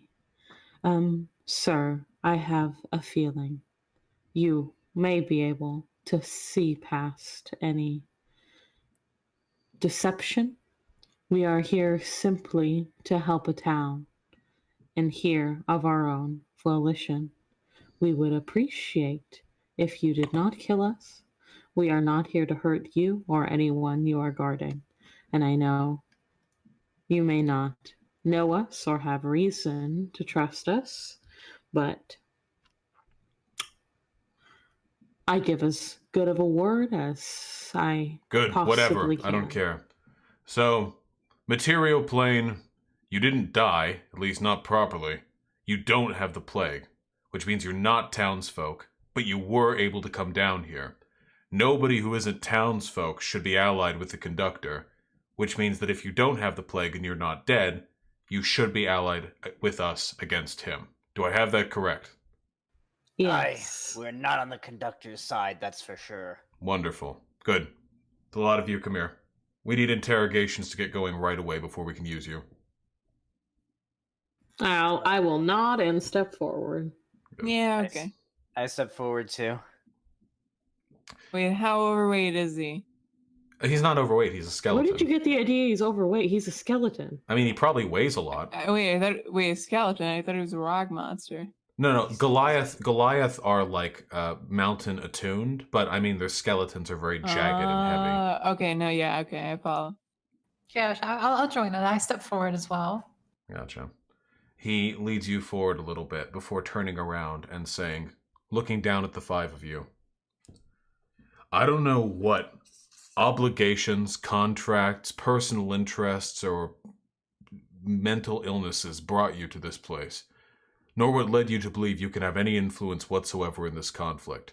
But I'm going to be perfectly clear to you. We've been losing for the better part of 3 years now. Part of that is because we're hopelessly outgunned, but a lot of that is also because we lack the resources necessary to proceed into their camp. If the five of you are capable of helping us in that respect, the world will be indebted to you. What sort of resources do you need?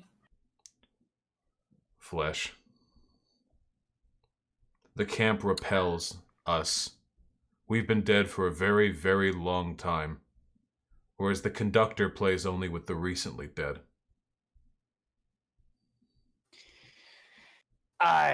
So you need us because we are still fresh. Here's what we're going to do. Me and my commander are going to roll you over and make sure that there's nothing seditious about any of you. Because we're not having any operations jeopardized by duplicitous mortals who think their lives are worth shit. Then, we're going to see what we can do about getting the 5 of you on the vanguard of our next assault. Assuming Commander agrees, of course. And if we are successful in getting even a single one of you into that camp, if even a single one of you is able to go back in time, then we can fix all of the mistakes that have been made over the past 3 years. Aye, well, it sounds like a plan to me. Good. Let's have you meet the commander. He's a lot meaner than I am, so get ready. Oh boy. He Thank God. Okay. He reaches over and pats Head on the shoulder before walking forward towards one of the bigger tents. And it is with that that I am forced to conclude this session. What a fucking liar, dude.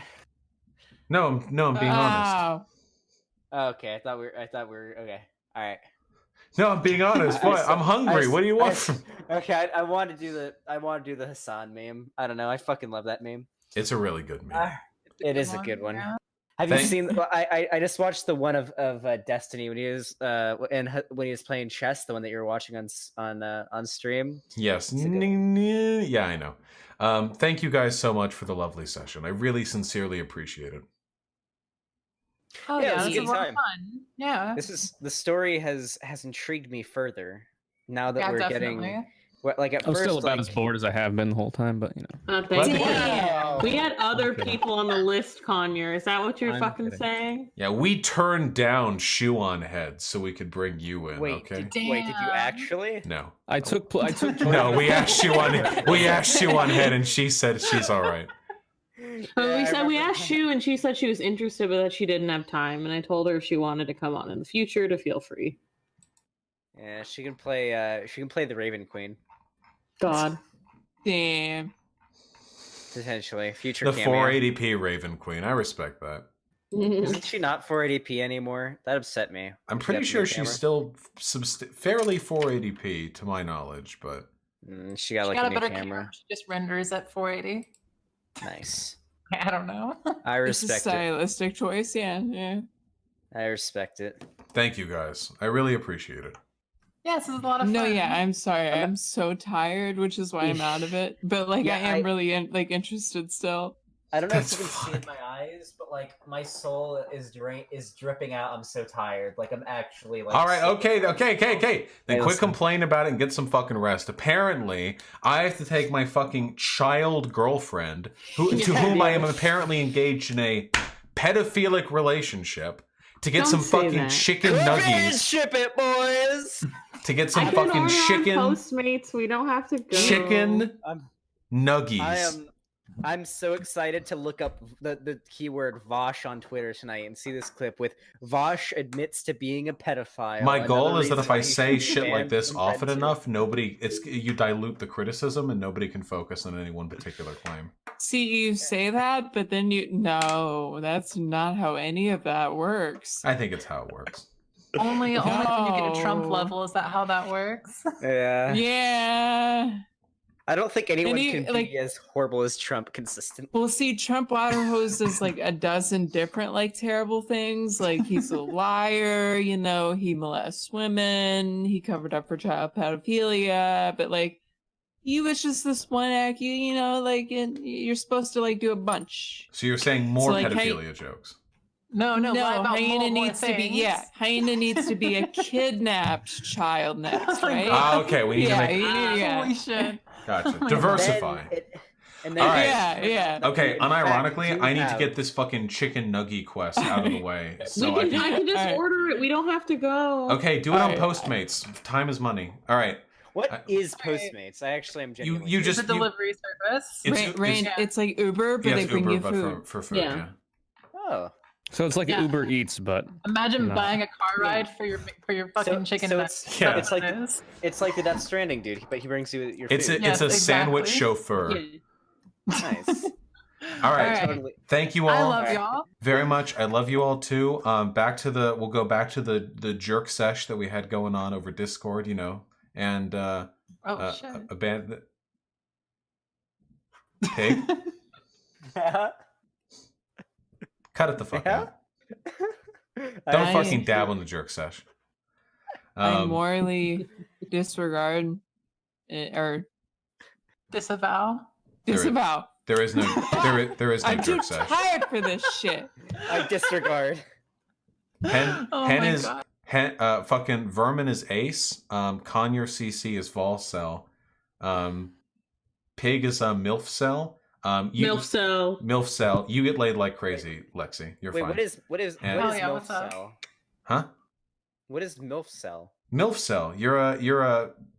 Actually, that makes no sense when you actually portion out the Yeah, terms. it makes no sense whatsoever. It All right, means I'm he done. can't fuck MILFs. It I'm- means he can fuck all but MILFs. Okay. All That right. doesn't make Wait, any sense. Hannah, My how girlfriend- long has my girlfriend's oven been on? I don't know, White Nervosa. I don't. I'm leaving the God call. damn it. I'm leaving My the call. DSLR won't Like, turn Goodbye. back on.